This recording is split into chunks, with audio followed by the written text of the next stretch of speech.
ex-partner who is a public figure. You're then liking a bunch of tweets to spread misinformation about him. You're thanking people for no longer financially supporting him. And on top of that, when he apologizes, you make a very vague statement like, I'm not accepting a misleading apology with lies. What lie? Like, what actual lie? The only lie that she kind of implies is the case is regarding her nose job, and that's where she also liked to tweet claiming that men cannot comment on the situation because this is a systemic issue for women. Yeah, I mean, if you want to say that the healthcare system is the issue and that's systemic, then, like, go ahead, I guess. I still think men can comment on that, but, you know, whatever. But Gus's actions are not systemic. It's Gus and Sabrina. We're talking about Gus Johnson. This is stupid. And in my opinion, this kind of tweet is just to discredit anyone who questions Sabrina's narrative. How could you even question this? Well, she's leaving a lot of room for interpretation, and she's behaving weirdly. She claims the video is like to tell her story about her ectopic pregnancy and like help women. And then on the other hand, she's like acting in such a way to get revenge on Gus Johnson. It's kind of strange. Meanwhile, on a bunch of subreddits, the fans were dropping Gus like a 7-year-old heavily used fleshlight. This woman is missing most of her reproductive system and almost died. Gross. While her boyfriend minimized her pain and put his work and friendships over her during recovery. It baffles me how many people under that tweet are putting any sort of blame on her. Jesus fucking Christ. And they're not the only ones. Eddie Burback, who had a podcast with Gus and had done as many as 31 collaborations with him. I mean, Gus really helped out his channel. It's weird when I look at these content creators, I don't see Hollywood X Factor people like you would imagine you would see in the entertainment sphere. And I don't think I qualify as that either. But I mean, but it's weird. Like some of the content creators really look like everyday people to me, but yet they have these weird, bombastic personalities like me, and I like that actually. It's cool, but it's also weird. It's like very weird. You see them and you wouldn't think it. You're like, I don't know. And then you.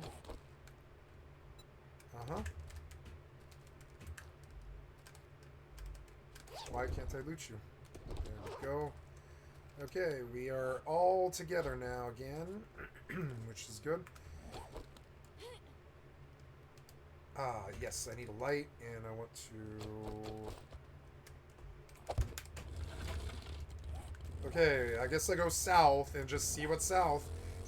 Run east and west in the southern land and explore Wasteland, I guess. Wasteland during the Blood Moon might be a really fucking bad idea. But I wouldn't mind seeing some of the nastier mobs in this game. This game reminds me of Final Fantasy 15. I fucking love this game. I don't want to main it, I don't think. Or maybe I will, I don't know. Maybe, I don't know. I want to do half Rust, half 7 Days. I think it's a good game in its own little right. The survival aspects of Rust got lost in the sauce. All that toxicity in the PvP.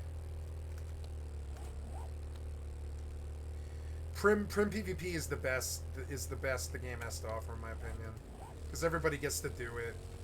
Gun PvP excludes people.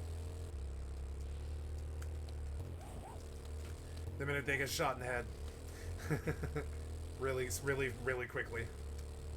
I would prefer melee combat because everybody gets to come in and have their say, But in gun combat, whoever the biggest, whoever the fastest beamer is whoever wins, and they're gonna beam you quickly, and it excludes everybody out of the fucking fight. And this is why RPGs are clearly superior to Judy Witch. RPGs are clearly superior to shooters because shooters exclude in PvP everybody pretty quickly. And then they're just waiting to try again. Melee combat, usually everybody gets their swings. Everybody gets to really try. If there's more than 2 people, it's really interesting. Melee combat, WoW, is always really fun, especially when you see like a whole clash of people come up against each other. So this is like a dead-end monument. Oh god, I don't want to do that. No, go. I've used a lot of gas. That's annoying. But I brought a lot with me, so I don't know where desert is. I'm going to have to go further south. Maybe it's past the wasteland, I guess. I am a little bit disturbed that I'm going into the wasteland during Blood Moon, but I also want to see what I can do and what I can't do. I think the Blood Moons are immaterial. They're just another day to me, really. God damn it. I mean, as long as you're moving. I cannot get my mouse. And that he'd like to do future work with his brother for now, implying that the Gus bridge was burned. He also unequivocally supported Sabrina's video and what she had to say. Now, I don't blame Eddie Burback for this. It's ultimately his prerogative. What happens with him and Gus, it's whatever. Like, I can't make them be friends, right? So that's his decision. And he didn't even publicly talk Gus, so whatever. But the amount of misinformation being spread during this time, which Sabrina let slide, first of all, or signal boosted, is ridiculous. Over on Reddit, someone was claiming to be Sabrina's friend and came out with even more accusations, which then spread across the internet like wildfire. There's a thread allegedly written by one of Sabrina's friends. And gotta say, not only is it the funniest thing, but it's the reason I have a problem with fueling speculation. There's an accusation of Gus being verbally abusive consistently throughout their relationship. No, I don't And want apparently, there was a whole list of accusations that was deleted within 4 hours, because I saw this post within 4 hours of it being published. And apparently she's Sabrina's friend, and there's like 20 accounts being like, oh bro, trust me bro, she's real, and Gus is abusive, and she proved it, but no bro, no, I can't show you, but Sabrina totally knows about this, and trust me, Gus is trash, abusive. When things like this happen, and fact versus fiction is being so blurred by you, it takes away your credibility and makes people question the merits of your story as a whole. It also perpetuates people having their careers ruined based on baseless claims and accusations, just like a post like this does. This hurts accountability in the long term because it makes people more skeptical of the motives of the person enabling this. In this case, Sabrina. So let's do a little recap of what we have so far just to remember it all, okay? So you're taking notes, class. Sabrina makes a video detailing her traumatic experience, claiming the video to be about her personal trauma and the healthcare system more than anything else. This video also makes accusations against Gus Johnson of him being a bad partner and not giving her the right to my body, my choice, despite the fact that prior to her pregnancy, they had agreed to terminate any fetusoid that she got loaded up with. She criticizes him rightfully for being demeaning and mean and I would say being a very, very bad, unsupportive boyfriend during this time, which he can totally be criticized for. But she also blames him for being mad at her for wanting to change her mind and actually have the child, which is dumb. This video is also sponsored, of course. This video is sponsored by Fabulous. But keep in mind, the point is not to have any negative effect on Gus. That's not the point here, guys, okay? She didn't even name him. Well, she then goes on to confirm speculation that the boyfriend is Gus. She thanks people who refund tickets to his shows. She hits the like button on baseless misinformation about him on Twitter, including accusations that she didn't even make. I like how he's got a business and desk in that she his didn't background. even say That's in dope. her video that he silenced her from telling anyone about this. She says his apology is full of lies without elaborating, and the only evidence she has, the only implication she makes about him not changing or still being a liar or something like that, is that he wasn't there for her when she was recovering from a nose job years later. And the final step in this is that Eddie Burback, Gus's close collaborator, drops him as a result of these allegations. Now, whether it was her intention from the beginning or not, Sabrina is now cheering on her ex-boyfriend's career being torn to shreds because he was not a good boyfriend to her. It's clear that she is comfortable with revenge at the very least, and her motives become even clearer as time goes on. I put fires in the title card in quotations because despite what Sabrina was doing, which is trying to really affect Gus's career, he showed her a lot of mercy throughout this whole ordeal. He finally responded in January of 2022, 3 months later, titled Talking About the Last Few Months. And in it, he says he's sorry for how he acted towards her. As the medical situation continued to last for many months with no end in sight, there were just times that I just said some stupid stuff and some things that just caused my partner additional hurt. And I think that I said these things to inflate my own sense of righteousness because I felt so drained from the situation and I was so afraid of what was to come and there didn't seem like there was any end in sight. And I think I'd gotten to the point where I had convinced myself that I was doing everything that I could do and that I was saying everything that I should say. And I thought that I was doing everything right. And it became frustrating and I felt so defeated, and it took me a while to realize Here is the desert, finally. that I was actively making the situation worse and adding additional hurt, and that's realization has just left me feeling so foolish and ashamed. he seemingly realizes how poorly he treated her. He then adds that they dated for years after it happened, had many discussions about the ectopic pregnancy, they sought couples therapy and individual therapy where this was talked about, and how that made him come to terms with how he acted towards her, meaning his cruel words and lack of emotional support. He didn't argue with Sabrina's video, he didn't criticize her at all, he just said, hey, I was very mean to her and I'm really sorry for that. And I'm really glad that she feels comfortable sharing this story as part of her healing journey, and I hope she keeps doing it. I just feel so foolish for the shortcomings that I brought forth during this time, and I just feel incredibly regret. Oh, that's why I died. I was like, why did I suddenly get 30 of them? Or it was more than that. It was like 50. And when I died, it's not spawning them on me anymore, which is insane. But it's not. It's not spawning any of them on me anymore. Look, it's insane. Look, I'm not getting anything.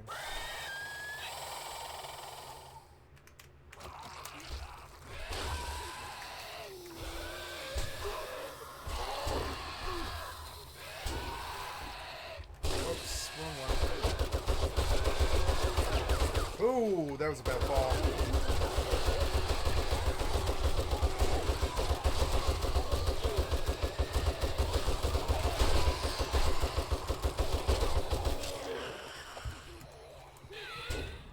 I cannot jump. Oh my god, I'm gonna die.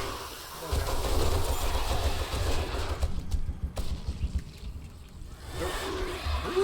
Now they came. I was like, why aren't they coming? It seems weird. I don't care about dying. I want XP. I want to fight them. Hells yeah. Zombie apocalypse. I got my bikes right. I fucking hope so. I finally found desert. It was a waste of gas to go down there, but it was alright. Oh, I gotta get away from the base, though. Can't have them anywhere near the base. I'll have to get out of here. I'll go down east down the road to where I know I'm safe. Or no, I'll just... Oh. Okay. You have been removed. Trader's closed. You've been removed from the area. Okay. Well, that was weird. Anyways. Whew. Hitting his bike definitely caused me to fly. It was awesome. I like this mode because you can see, you know?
Maybe I best just go back where I was going and get to the desert again.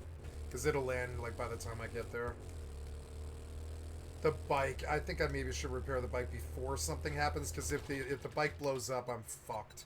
Yeah, I just gotta actually address it, I think. Look, that whole kit only did, like, 30% or something. That's stupid. Oh, scary. I like the motorcycle. It definitely adds some good feel to the game. For just the dumb stuff that I said. Pretty nice response for someone who borderline slandered him. I gotta say, he really was taking it on the chin with this one. He apologized to Sabrina, he apologized to his audience for being a person, and noted how his behavior affected his business relationships, saying he's sorry to those who felt betrayed by him. In return, Sabrina tweeted out saying she had never been to couples therapy in her life, directly contradicting Gus's video and calling him a liar. We sought couples therapy together and individual therapy, and this was discussed at length. So either Gus is lying or Sabrina is lying. Gus, at long last, decides to post something that directly calls into question Sabrina's honesty. He claims that they did have hours of couples coaching sessions and even shows literal payment receipts for it. He also claims that she chose the specialist that they saw. Sabrina then responds by saying, unlicensed TikTok coaches are not therapists. These sessions were not regarding my pregnancy or PTSD at all, but mainly centered around Gus's desire to other people and have me be okay with it. Now, this could be true, but Sabrina says they never got couples therapy. I mean, couples coaching is a different thing, but she obviously must have known what Gus was talking about when he brought this up. Like, this is a very semantic debate over something that he clearly was trying to tell the truth on, from what I can tell. As for what was being discussed in those sessions, maybe Sabrina's telling the truth, maybe she's not. We really have no way of knowing unless one of them reconciles this point at this point. They got me. But, like, did this even need to be made public? That you talked about that in therapy? I feel like that's kind of a neat thing to out. Private therapy sessions where apparently he wanted to fuck other people. Like, first of all, obviously that's not a cool thing for him to want to do, but like, did that need to be made public at all? Was that right? And as I said, she never refused in her response that she did choose the specialist. Maybe she forgot to do that. Yeah, additionally, spilling this random detail about him wanting to bang other people, if true, like I said, is just completely unnecessary. Keep in mind, she later deleted her second tweet about this. I wonder why. So she then starts being criticized for being misleading and clearly for her intentions being revenge to hurt Gus's career. So she posted a final response and it got 14,000 likes. She opens by saying, hey everyone, I'd like to address the situation with Gus for the hopefully final time. She's complaining here about the fact that she has to talk about it again, but like, you brought this all up in the first place. You made the video public. I see it as pretty dumb to complain about people talking about it or Gus responding at all. Especially when he was very, very nice to you in his response and didn't even like criticize you at all. He was more than fair. When I uploaded my video last October, my intention was to share my story as a part of my own healing and hopefully be better understood by everyone. I didn't name Gus in the video and I didn't intend things to evolve the way they have. My goal wasn't to vilify my ex, but to share a very real struggle of mine that at the time felt invisible. This is completely and a straight up lie. If you didn't intend for it to evolve the way it did, why did you like all those tweets confirming Gus's identity? Why did you respond to a comment thanking someone for refunding their ticket to his tour and not being a fan of him anymore? Why did you continue to post about it after the fact, literally vilifying his apology and saying, I don't trust it. Okay, he's got lies in there. What lies? Who knows? Like, maybe if the initial sponsored video was the only thing here, I would say, whatever, you know, she told her story. She didn't need to do that. I don't think she should have done that, but like, it's her choice to tell the story, I guess, okay? But you can't say that you didn't intend for it to evolve this way if you literally identified him within hours of the video's release, supported baseless claims about him, and turned it into Twitter drama. Sabrina is either lying here, or she is the dumbest person to ever walk this earth, and frankly, I don't trust her on her own intentions. Since then, there have been public statements with no attempts to reach out to me privately. Oh, you mean like you reached out to Gus Johnson privately? Did you do that before you made your video? I don't think so. I doubt it. Why is he obligated to reach out to you privately when you didn't reach out to him privately before, during, or after you made the public statement that cost him 300,000 subscribers over private relationship drama? You made this public in the first place. Every time Gus or myself addresses the situation, it leaves a pit in my stomach. Poor Sabrina. Hold on, let me get you a tissue real quick, okay? There you go, okay? Blow your nose right into it so I can eat it. I'll also get you a big diaper so you can be a baby just like me. Therapy has helped, but navigating the situation is difficult and stressful nonetheless. The apology message and recent video are not sufficient and don't accurately reflect my experience, but I personally need to accept that true accountability may never come. Wow. So the best move to get a real apology was to publicize the entire situation to your fans and Gus's fans? Is that how you get an apology in your world? Is that normal? Like, I would understand her making this public if he had like her, or if he had sexually assaulted her, if there was like a child grooming thing, because when that happens, like, there's the potential for more victims that need to be, you know, prevented, right? Like, the public needs to know because they have an interest in preventing that from happening again, and that's fair. But in this situation, that didn't happen. Like, he was a boyfriend to you. I mean, what does she even expect from this? Like, on one hand, she says, I didn't intend for it to evolve the way it did. I didn't want Gus to be vilified. And then you're also like, his apologies are not enough. Okay, what are people supposed to take away from that? I mean, Gus was very nice to her in her response, and she's still coming after him. This is basically pushing a wheelchair kid down the stairs. Oh, shit, did you just break up with me? Wait, no. Thus far, my instinct has been to correct the record, and it hurts to see him giving a, in my view, false impression of events, but unfortunately, this hasn't brought me the peace I'm looking for. With that, I won't be engaging any further on this topic. It's not healthy, and I hope you can all respect that. No, I actually don't respect that at all, because you have not respected your own fake intentions and boundaries. You contradicted yourself with your intentions, and now I want an explanation, and the public did at the time, which she did not provide. And notice how she posted this as soon as the tide started turning. people were questioning her intentions. Thankfully, there are some people in the replies that can see through her bullshit, but a lot of her supporters that are arguing with people who are just questioning things a little bit are using some of the most downright I've seen since I found out that I have Down syndrome. How was she supposed to make it sound any better? In the actual video, she said that she wanted him to be able to move on with his life. She didn't vilify him. He's the one who made the bad choices. Wow. And she definitely let him move on by doing this and doing this. I mean, she was definitely letting him move on when she thanked someone for canceling their plans to go to his show, the same person who called him a trash man and was saying that they could never support him. She did such a great job with that. This response post that she made is close to the most disingenuous thing she's done so far, but it wouldn't be the last. A day after this statement was made, there was this post from the Gus Johnson subreddit from the same time period that got a few hundred upvotes, and you can see people starting to question what's going on here. It's very clear she intended to have Gus canceled going public with all of this. Now she's splitting hairs saying he lied about going to couples therapy. It's counseling. I've never been to therapy. Are you absolutely kidding me? Like, alright, got it. Gus was a partner and has done and said shitty things previously.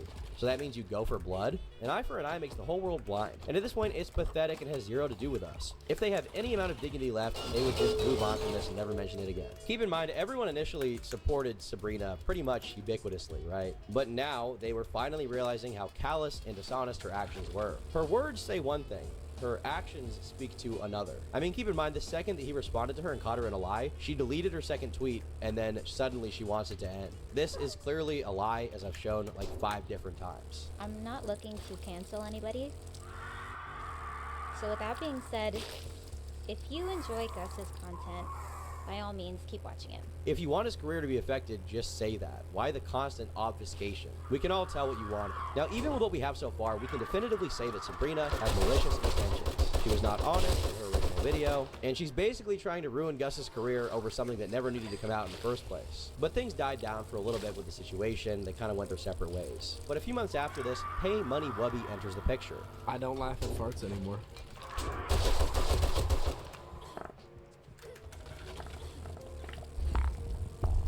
He's a pretty big Twitch streamer who averages 12,000 viewers live. He's got 1 million subs on YouTube, and he was the first bigger channel to actually question the allegations in a serious way. Elon Musk, well, he's African American. He's not, I wouldn't say he's black.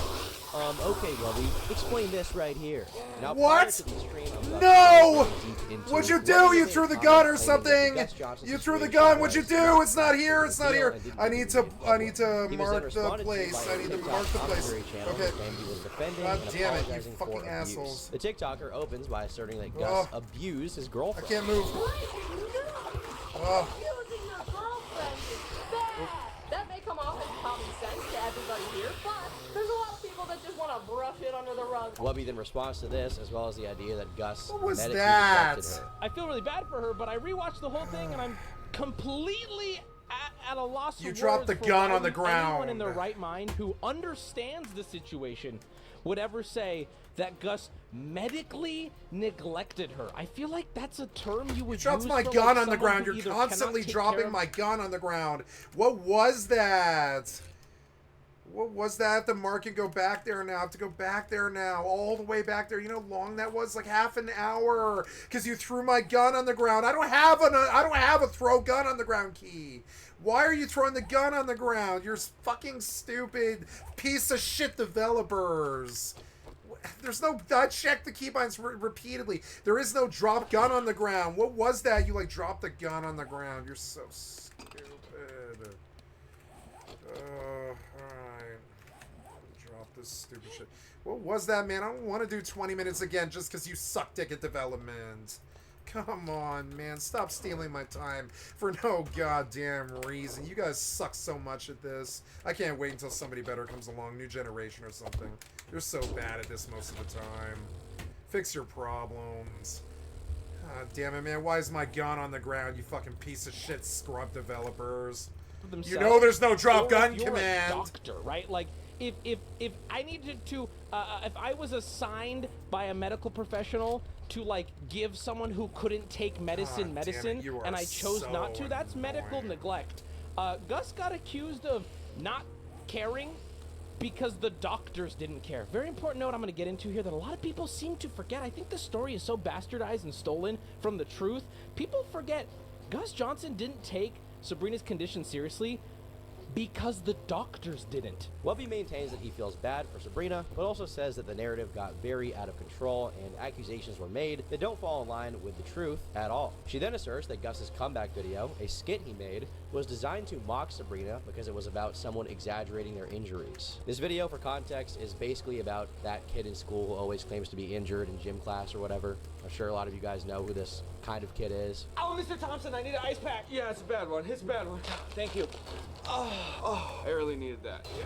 Ah, crap. This is gonna frick up my after-school football for at least a month. Ow. When this came out, a lot of people assumed it was directly related to Sabrina and secretly mocking her, but there's no evidence of that, and considering that Gus's approach to the situation was pretty consistent for the entire controversy in apologizing, at least up until this point, I think this is pretty ridiculous. He was making fun of that like autistic kid at school when like you fall. We all know that kid.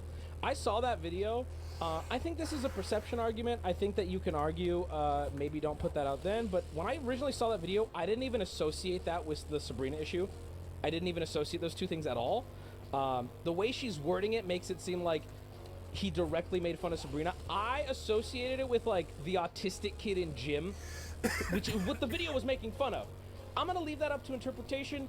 Just for the sake of continuing this argument, let's give that to her. Okay, all right, so he made fun of the situation, he made fun, okay, fine. Now what? Where do we go from here? Next, this TikToker claims that in Gus's apology, he doesn't talk about a single thing that he did to Sabrina, but that's just not even true. And if you watch the video, you would know that. In the video, Gus specifically says the following in order. He says that during that time, he did not understand the pain she was going through, and as a result, he was not emotionally supportive to her. He admits to being very mean to her and causing her additional emotional distress. He says he was frustrated with her and did not realize the pain he had caused her and made the situation much worse until later. This is everything that Sabrina basically said. I guess you can criticize him for not being as specific as she was, but it's not like he can hide that. It's all in Sabrina's video, which got way more views than his response, by the way. And he even supported her making it and said that he hopes she continues to be able to tell her story. And I'm really glad that she feels comfortable sharing this story as part of her healing journey, and I hope she keeps doing it. Maybe this would be a salient point if Gustav, his real name, by the way, is Gustav. How embarrassing. Literally a Germanic name.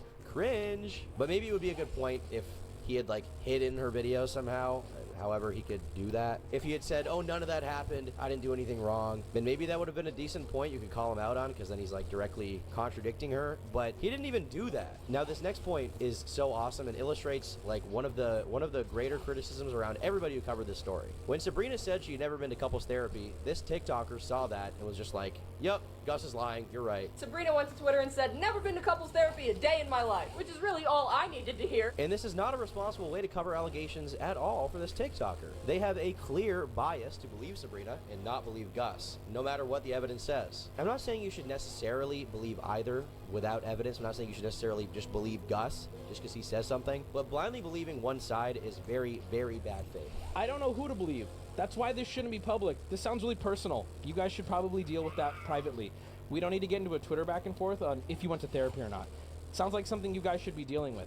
But the real thing to note here, and I don't know how she has an audience when she says stupid like this. Never been to couples therapy a day in my life, which is really all I needed to hear. Gus. Why is that all you needed to hear? Why are you inherently believing one person over the other? I'm not even saying Gus is right. They went to therapy. I'm saying, wow, this sounds really I've never been to complicated couples and nuanced. therapy. When What? this TikToker sees Gus's response receipts, which are literal money receipts and evidence of payment, the TikToker acts like it means nothing. So then Gus replies with receipts. Then tries to defend himself by attaching receipts to something and saying Sabrina is lying. Okay, well, again, she's misrepresenting. Gus put what he claims to be receipts of their therapy. It's not something. He didn't post a fucking CVS receipt for God knows what.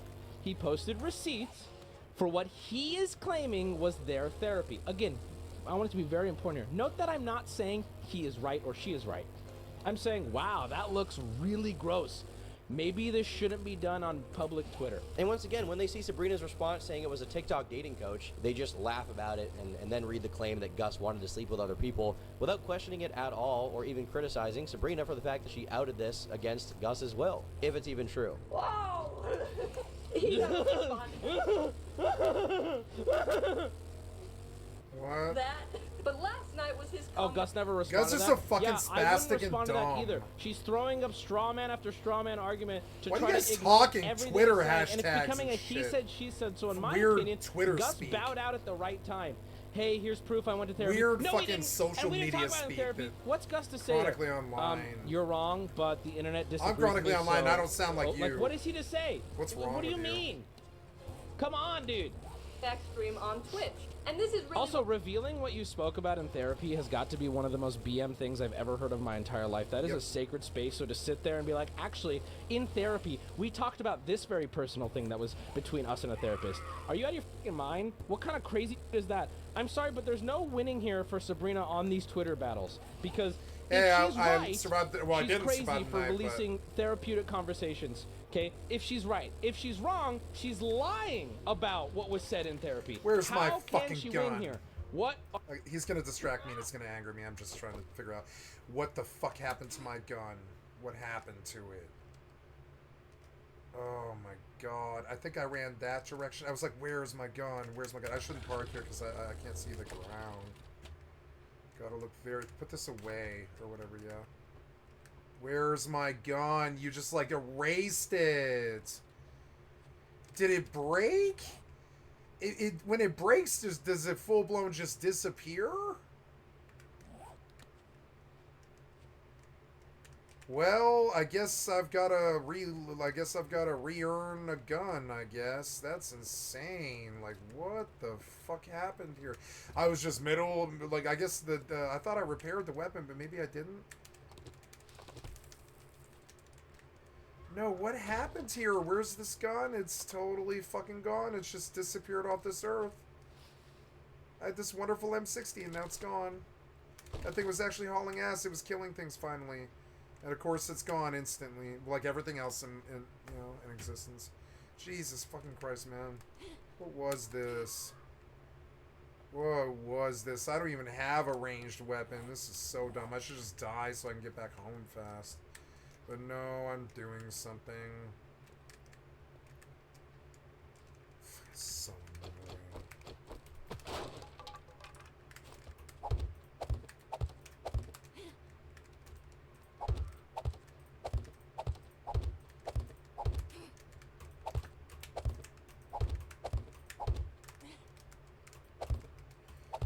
I like Minecraft when it's not Minecraft. It's actually so fun.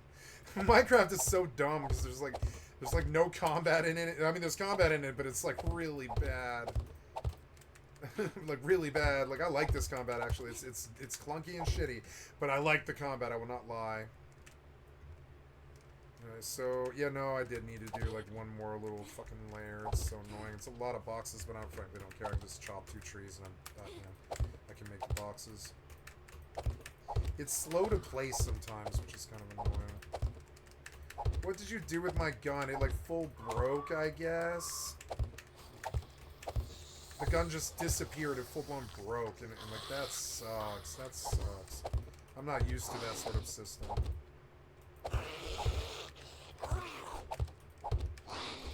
Oh god damn it! I've got to kill him off. It's so annoying. All right, come here. Where are you?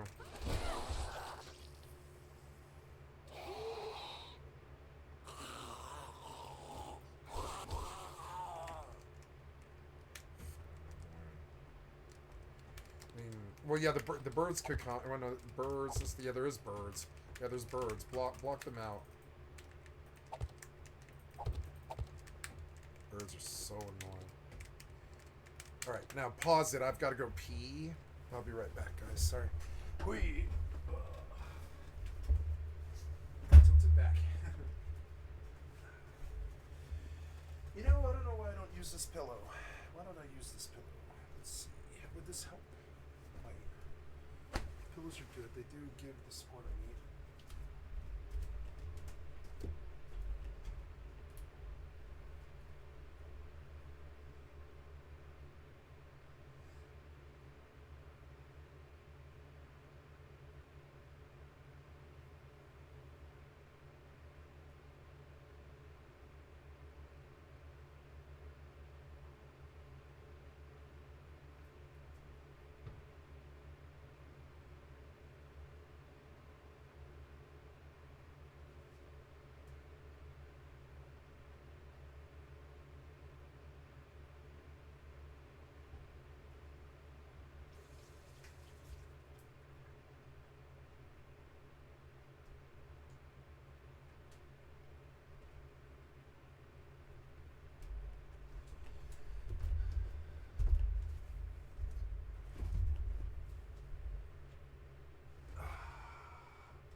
are you arguing? So weak.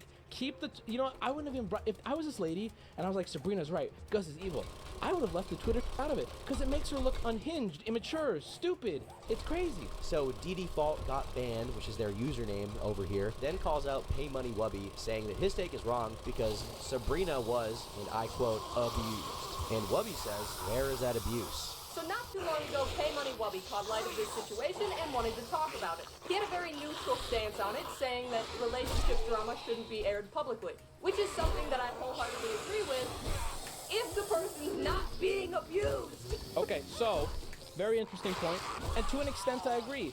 What abuse? I need her to get on a call with me and in detail explain what the abuse was that deserved to be aired out to the degree it has. You can't say it should have been talked about, but my man's life, career, everything he has been taken from him and ruined, okay? Wubby then has conversations with a few of his chatters where he talks about the allegations Sabrina made and makes the case once again that Gus was not emotionally abusive. Now he continues to have conversations with his chatters about this. He has a few random people from his chat on to like debate the situation, right? And that's all well and good. But in the last hour of the stream, something really unexpected happens. Gus himself calls into the stream to talk about his side of events. Now keep in mind here, before we It get into crashed this, immediately. just because Gus says something does not mean it's true. But we're going to use this stream as a starting point. Yeah, I'll start it on the outside, I guess. Enable graphics jobs. What is that? What is enables graphics jobs? Oh, yeah. Oh, enables graphics jobs. May increase unsupported may increase FPS unsupported. Oh, okay. Enables graphics jobs. Let's try exclusive full screen. Use EAC. Can I? Oh, I can load this without EAC, really? Maybe I will. Because it's my server. Who cares? Yeah, can we run this without EAC? Oh, cool. Can I get on Rust? No, you probably won't let me main this at the same time as Rust, huh?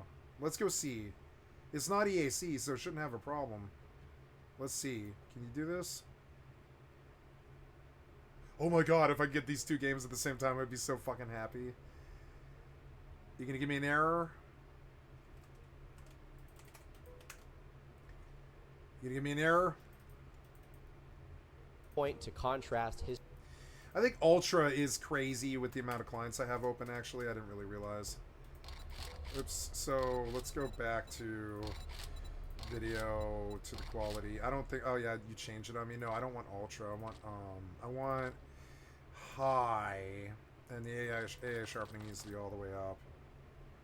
Reflection, reflected shadows, shadows distance, shadows quality, distance medium, high, on, bloom, motion blur off, and I don't want any depth of field. Nope, they don't like the depth of field either. Yep. FPS display scale. Yeah, I want that to scale this so that it's this display. So VSync is on. Brightness. Field of view is 65. That seems sort of weird. Wouldn't I normally do like 70? Try 70. And, oh man, yeah. Are you going to load? No, you're not going to, huh? Oh, that's a shame. Well, it begs the question, why don't I try 7 days on, what's it called?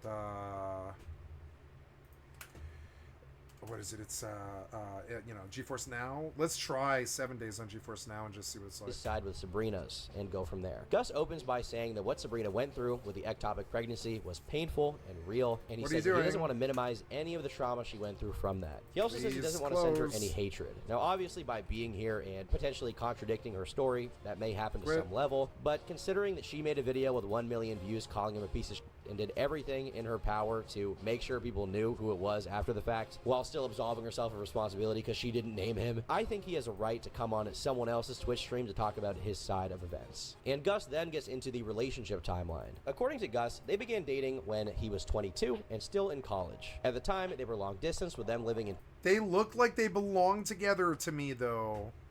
It's weird. But they kind of look like they belong together to me, though. It's weird. That is like a natural couple. He looks like a weird oddball, just, I don't know, just a dude. And she looks like a weird oddball, just sort of dude, or that's a lady. And, and And yeah, they look like they're actually a good couple, except for maybe all the accusations and the ignoring and being a bad boyfriend thing.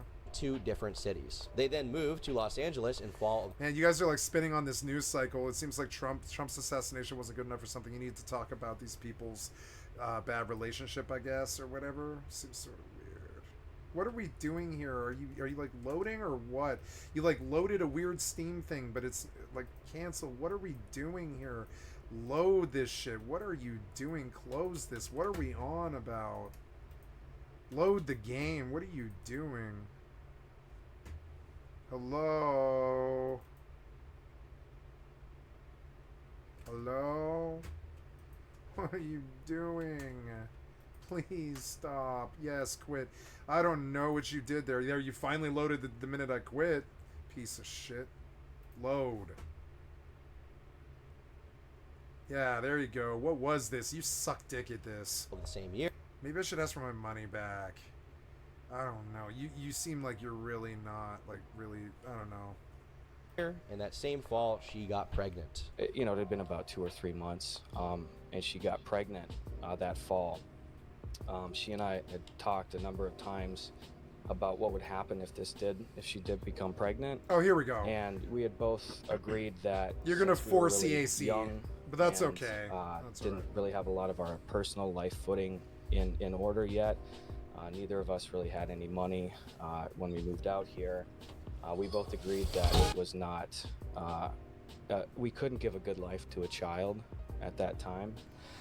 So we had agreed that, you know, if a pregnancy did occur, that we would seek termination. This is something that Sabrina also acknowledges in her video. Because I feel like when you start a relationship, you have the conversation of, hey, if you get pregnant, what's the plan? And of course it's so easy to say like, oh yeah, absolutely, I'm not ready to be a parent yet. No, not anytime soon. But God, it's so much scarier when it's happening to you in real life. So that was really hard. But of course, she added the caveat that feelings around the situation can change when you're actually pregnant, which he seems to understand. The thing is, I completely understand too, like you can prepare all that you want for a situation like that, and nothing really holds full merit until you're in it. You know, you can prepare all you want, but I understand that preparations go out the window to some extent when the thing actually does happen. She found out that she was pregnant, and it terrified both of us. Next, Gus says that they began going to doctor's visits and Terrified Planned both of Parenthood us to figure out because we realized that we hate each other, and now we've made a commitment, and now we really can't do anything. In display, I want, oh yeah, full screen. Oh no, you have the wrong resolution, buddy. What's with your wrong resolutions? You seem really weird. It seems to really want 1680 by 1050 on this TV. I don't know. Dynamic resolution, yes. Auto. Minimum FPS. What is the, if I do off, like what is the FPS cap?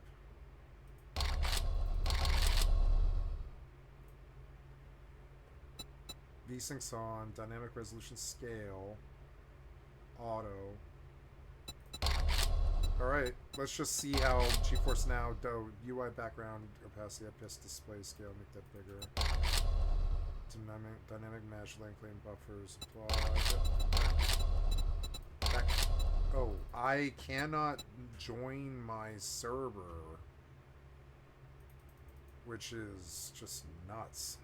So this is worthless to me.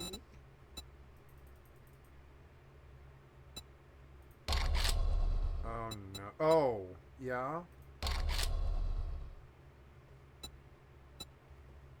No. I'm sure you can fix this, but I'm not gonna learn how. I'm not gonna learn how. I'm sorry. I'm not gonna learn how. I'm not gonna learn how. I'm sure you can fix it, but I'm not gonna fucking find out.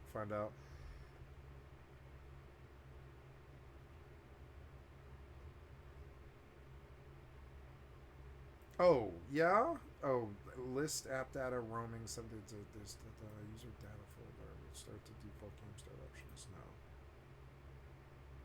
now. Oh, yeah? Yeah, I probably can like do this, but I'd have to go do a whole thing. Oh, I can clean the game data, huh? No, I don't want to clean the game data. What if it erases my save? How to deal with the situation, at which point Sabrina began to express that maybe she wanted to have the kid anyway. It really worried me right away that Sabrina began to express a change of her mind in regards to what we would do with the kid. And, you know, she was kind of in between jobs and stuff at the time, and she just kind of fully changed her mind on that. And I didn't deal with that in a very mature way.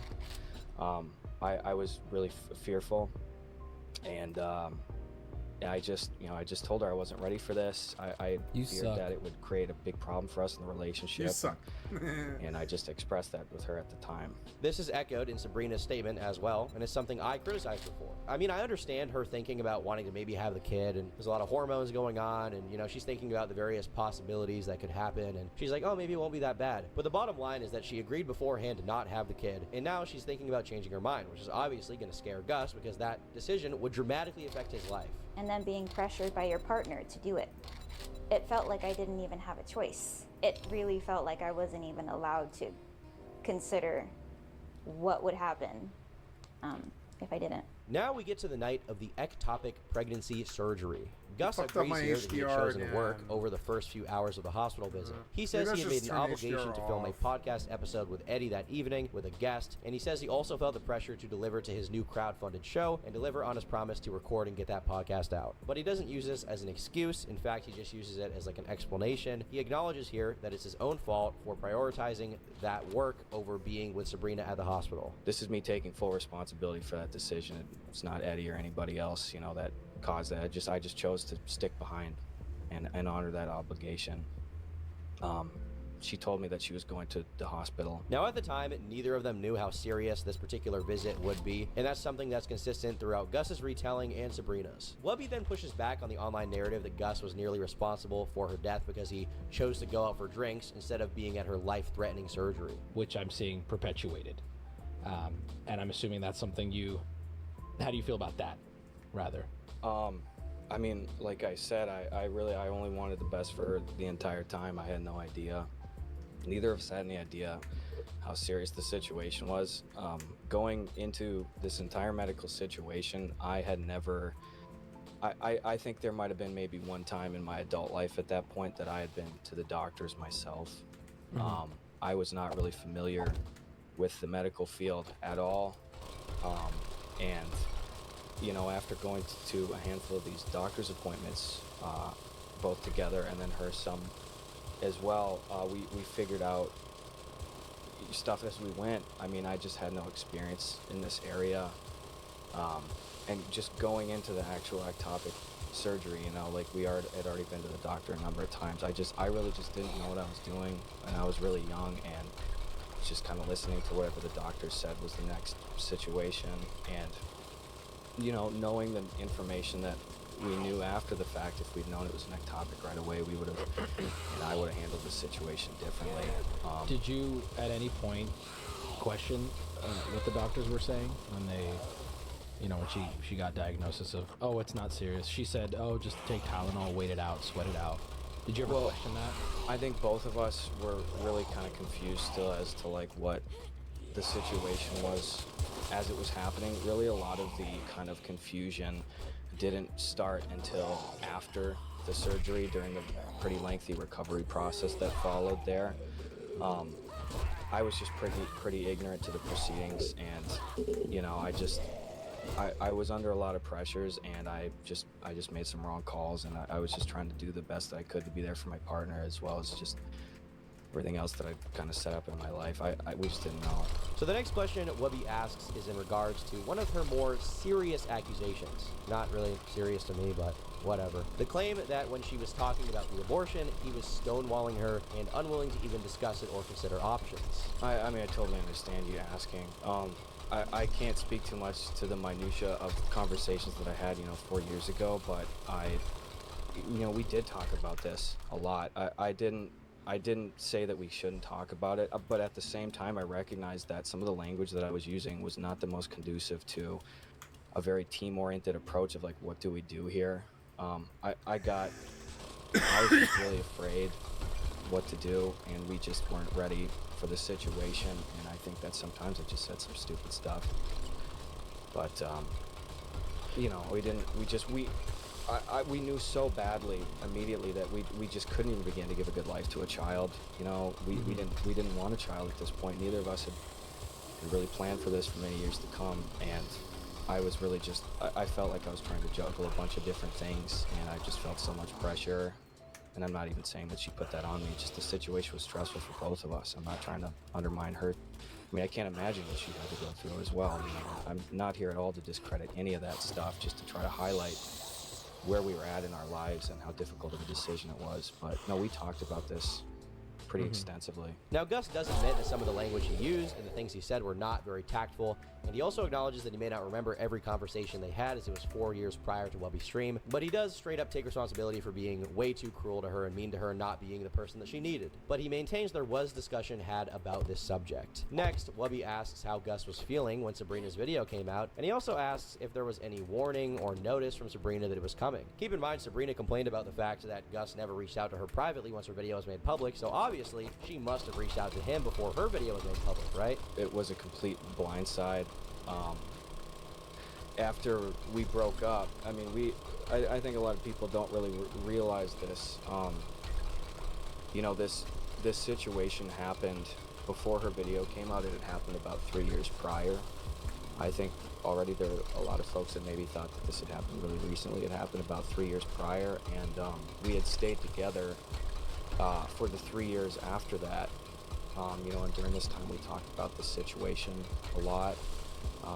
I apologized for just the dumb stuff that I said and I did during some of that time.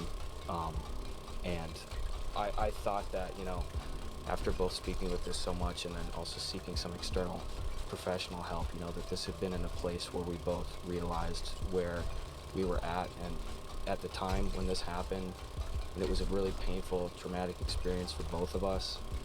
And I thought that it had been dealt with within the context of a relationship privately. Keep in mind, Sabrina complains about the fact that after her video came out, Gus never reached out to her privately before responding. So certainly the expectation there is that she reached out to him before her video came out, right? Now, we didn't know if this was true at the time, but if it was, it would completely make Sabrina's complaints about Gus never making any attempt to reach out to her privately stupid.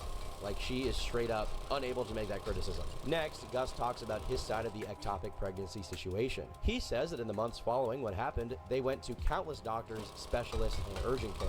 Their lives were turned upside down, according to him, and dictated by this situation. He says that during many of these visits, it seemed like she was going through a mental health episode rather than a physical medical emergency. A lot of the times, it would manifest in it appeared like she was having a panic attack. I really don't want to say that to discredit anything that she was going through. 95% of the time, you know, she would be having trouble communicating and would be hyperventilating. Sometimes I would get frantic phone calls while she was driving and afraid that she might pass out, or she would be waking me up in the middle of the night insisting that, you know, we should go to the emergency room or the urgent care. And that it was really, you know, she'd always say, it's different this time, it's different this time.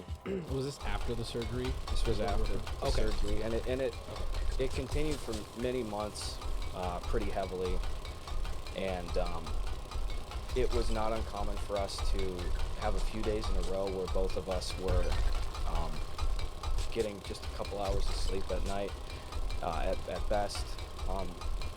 A typical week for a while after the surgery would look something like this. You know, maybe she'd start going up to work and maybe I'd get a call on the way there, or she'd get at work and she would express that she was going through legitimate trauma and a recovery process from this. Again, I'm not trying to undermine a single thing that she had to go through. But when this stuff happened, you know, she would come to me and call to me about, you know, saying, I need to go to the hospital, please come to the hospital. Again, during this time, she made the personal decision to not tell anybody in her family about this situation. That is not something that I ever insisted on, but she made the personal decision to not share that with her family. She shared that in her video as well. Given what they were going through together, I honestly do feel bad for Sabrina. It seems like this Yeah, I do. incident followed her for months and months, and the mental recovery was much harder on her than the physical one, leaving long-lasting mental scars. And I think it's totally fair to feel bad for her. It's human. It's a very Yep. human response. And as a result, Gus's immaturity and mistreatment of her is definitely something that can be criticized. But is it really surprising that a 22 to 23-year-old didn't handle a serious situation well, especially when it comes to mental health and when he's trying to get his career off the ground at the same time? It doesn't excuse his actions, but it does help to explain them. And the reason I'm even comfortable saying this is because most of what he's saying here doesn't even contradict Sabrina's story. He just kind of adds to it and provides further context and clarification. Now, some of the things he said could be wrong. He could be, I guess, lying about the fact he was 23 years old, even though Sabrina seemingly acknowledges they were very young. But it just doesn't seem to me to be like a life-ending, career-ending situation. It's... He was just a boyfriend, and that's it. He remarks on how he was the only person in her life who acknowledged the situation, and as a result, the burden of supporting her emotionally was solely on him. I think she had called a family member of hers, a sister or something, when she was at the hospital initially for the surgery, and they'd made a really flippant remark regarding a potential pregnancy, and that was the source of her decision to not tell anybody. I remember even before surgery too, once I found out what was about to happen, I called my sister and I'm like, oh hey, I'm at the hospital. And the first thing she says in the most judgmental voice is, what, you're pregnant? And I'm like, okay, yeah, I'm not telling you anything. For a very long time afterwards, I was the only person in her life who was ever around to deal with any of these emergency situations that occurred, and it was sometimes many times a week. She'd want to be going to the hospital, you know, she'd call me to come and take her to the hospital and stuff like that. It was pretty incessant for a while, and it was so scary and confusing. I honestly, I absolutely tried my best. I completely know that I could have done better. I really tried my best during that time, and it was really a period of months where we were both absolutely exhausted. We were clearly suffering, and her so much more than me from a physical and healing standpoint. I'm not trying to equate that one dang bit, but you know, it seemed like nothing was being figured out and nothing could be done for quite some time. I didn't really know what to do after the appointments and the emergency room stops and the urgent care visits just kept piling up, because we would go in there, you know, dozens of times, and really what would happen about 95% of the time was that the doctor or whoever we're talking to would give us some form of, you know, hey, it's an anxiety attack, you have anxiety, it's a panic attack, you know, we could prescribe you like a benzo, but beyond that, there's not much that we can do. I don't want that, and I don't want to get hooked on like Xanax or Ativan to try to like take the edge off whenever I feel it's starting to creep on. And it got to the point where I was just so exhausted and terrified for my partner and terrified for what this would mean for both of our lives that I just was, I didn't know what to do anymore.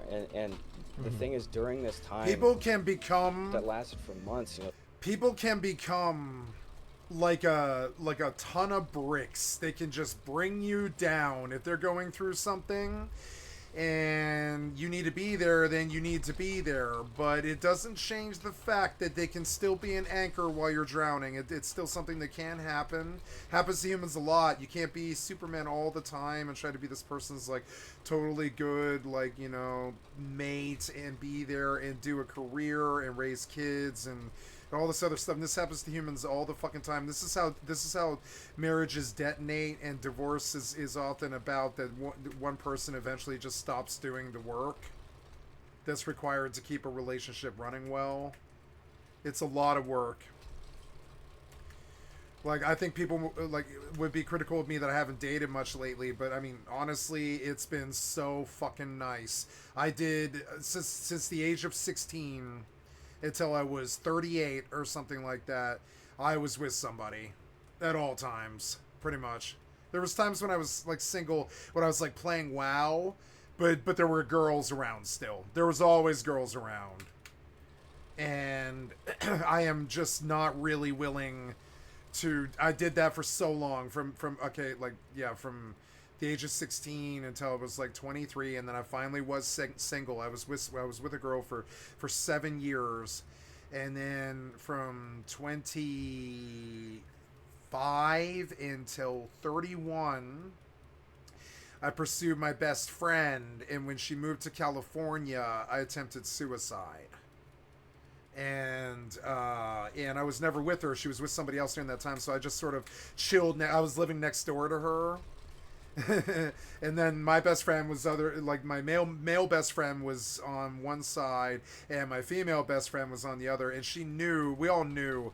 But by the time that she was finally single and stuff, she was definitely taking a new bank job out in California. And I asked her to marry me in a Vegas hotel room. And she was like, no, and not because I don't love you, and not because you're not a good man. I wouldn't marry you. I like you, and you're my best friend, and all this. But this is what she said. I love this story. She was like, no, I like cocaine and dick too much. And I was like, what? And she was like, no, I like cocaine and dick too much. I'm gonna do drugs and sleep around the next few years. And she's like, I'm just being honest with you. And I was like, you know what? I respect it. No problem. She was like, thank you for not making this weird. And I was like, thank you for not making it weird for me. And it was the only time I ever asked a girl to marry me. But she was like, no, I would marry you if I wasn't 4. And I just want to meet lots of dudes and be a young hot banker and do cocaine with my fellow female bankers in Laguna Beach. And I was like, I'm not moving to California, and you're obviously not looking for a husband right now anyways, and I understand. And it was great, but also losing her broke my heart. It just broke my fucking heart. I went back to Colorado. I went back to Colorado. I holed up with my friend A. That's her friend A. She was her best friend, and I chased her best friend after that. And her best friend wasn't interested in me because she was in love with a dude who was in jail, who she had a kid with. And so, but she was interested in just being in my life. She knew how fucking fucked up it was that I lost B. And so A moved in with me in the fucking basement. Everybody assumed we were fucking, but we weren't. She was just trying to be my best friend at that time. Cause we both lost our best friend. We needed somebody. We both got lost. Like, it was like they had been best friends since they were 5 years old or something like that. And when she lost her, it was way worse for A when B moved to California, right?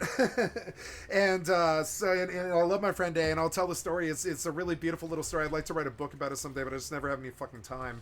So B moves to California, and so I moved in. I moved my other best friends, who was best friends with my best friend, into my apartment in the basement on the west side of Denver, and she lived there for 2 years. And we didn't fuck because it was just weird. It was just weird. I knew she wasn't interested in me, and I knew that I was trying to chase her because she was the replacement for my actual love of my life. And I was like, well, if I can't get the love of my life, I want her best friend then. And I went after her best friend, and it didn't work. But what we did do is get high on meth for 2 years and work out the depression of losing our best friend at the same time. And honestly, it was good. I think she would hug me and say exactly. I think she would. She would tell me right now. She might be watching my stream right now, which is why, because she knows she knows I'm a streamer and shit. I doubt she watched me more than a couple of times. But I say these things because I get scared she might be in the fucking channel. But we were bad for each other because we were like enabling drug addicts and stuff. Like, for instance, her and I ran the corridor one time several times, from D-Town to I'm just gonna say D-Town to C-Town. And we moved an ounce of dope across state lines from Colorado to Wyoming. This was when I was like 24. And that was some of the most fun I've ever had in my fucking life. And they were flying planes over the corridor and running radar and shit for speeders and stuff. So I had to drive the speed limit the whole way, 18 hours to fucking Casper, Wyoming. And it was just insane. And that was the sort of stuff that I kind of got up to with my best friend's other best friend after we both got so depressed that we had lost our best friend that we descended into drugs. But we did it with each other as best friends. And it was awesome. And I think she kind of met her, You know, well, she never. I don't think she ever met the love of her life. Actually, like me, I think when you're a true meth addict, it's very, very difficult to date anybody who isn't an ex-meth addict.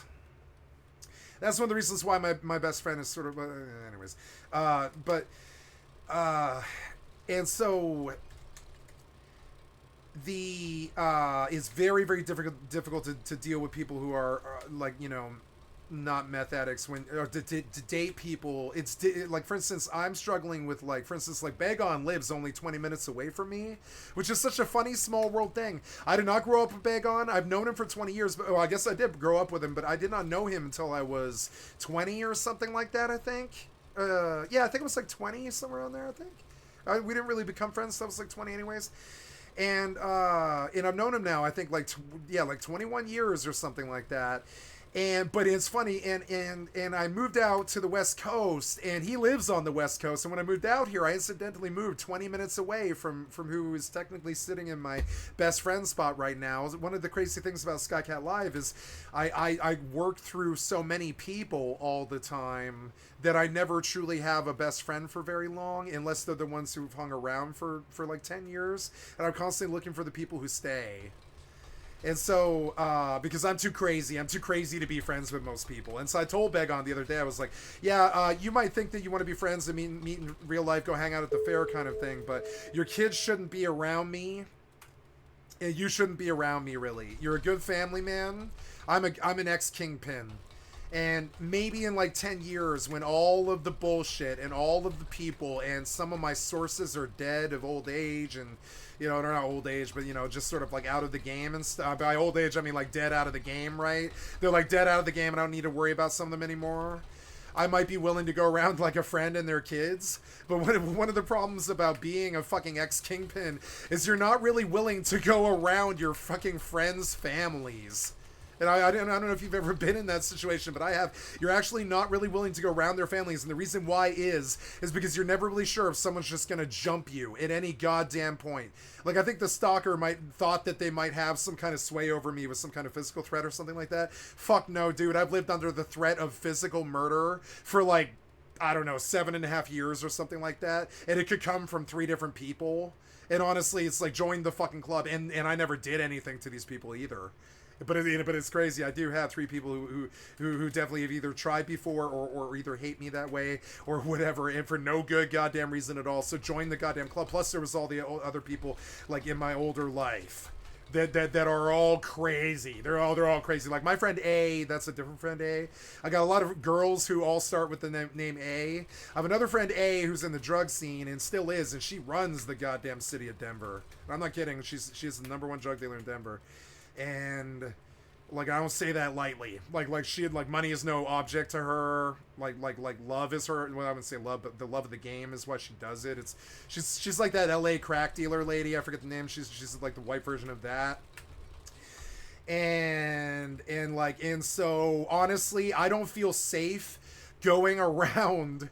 I really don't. I don't feel safe going around my friend's kids while my friend A is still active, because while my friend A is still active, I'm her old partner. I am a threat. It sucks, but while my friend A, and she didn't quit the game, and I wouldn't ask her to. I would not ask her to. Fuck no, she's like the best in the world. Like, honestly, I would not quit her. I would not ask her to quit the game. I don't blame her. And honestly, I wish I was right now next to her. But we all know what happens when I do too much methamphetamine. Like, my world falls apart. I end up staying up 6 days and doing something stupid. So I just stopped doing that to my life. I stopped doing it with her. You know, I used to do that with her. We used to stay up together for 6 days. And, like, we would separate to go home at night and stuff for, like, 5 or 6 hours, see the family kind of shit. But then I would pick her up again at, like, 11 in the fucking morning, and we'd just go off and do drug deals again for another full day. And by a full day, I mean, like, 24 fucking hours. And it would end at the end of the day. Her and I, this happened a whole bunch of times. Her favorite thing to do at the end of the day was to go blow, like, $150 at Walmart after like, you know, after making, I don't know how much, like, in the background, I would be making like $200-300. She would be making 20 or 30 grand. And she would exclude me from this because I wasn't at that level, you know, but I could see it. I knew the people she was meeting and the money she was making and the things. And so she was kind of white trashy, but she was a beautiful woman and very smart and very successful and very, very beautiful. And I really love my friend A, and I love talking about her because she's one of my favorite fucking people, and she is crazy. To go around her is to be essentially put on some lists. It means that you are friends with somebody that a bunch of people hate, that some people want to murder, and all this other stuff. And that's just her. And I know 3 people like this. I know I should just not even say the names. I mean, I can say their street names because it doesn't matter, right? But I shouldn't, right? I'll just say S and A and P, right? Those are my Kingpin friends. And they were like shopping me to run Denver with them, and we were gonna connect like something out in the Northwest because my family was out here. We were gonna connect something from Denver to the Northwest, and like they were shopping for me because they all knew I wasn't lying. And they could just tell right away I wasn't lying. I had the friends and the connections, and I knew that shit. And also they could trust me. They knew I would die first before I talked to a fucking pig, which was not true when it comes to rape, but it is to everything else. I will not tell it. Yeah, pretty much even murder, really. I will not tell a pig anything but rape. I will not tell a pig anything in my life unless it's rape. Like, I will not tell a pig anything unless it's rape. That's it. But if the women in my fucking community are getting raped, I'll tell the pigs. And I try to roll on a rival kingpin who I knew because I used to take his girls home, and they would tell me that he raped them, all of them. You know, they were like these strippers who were all fucked up because he raped them when they were younger.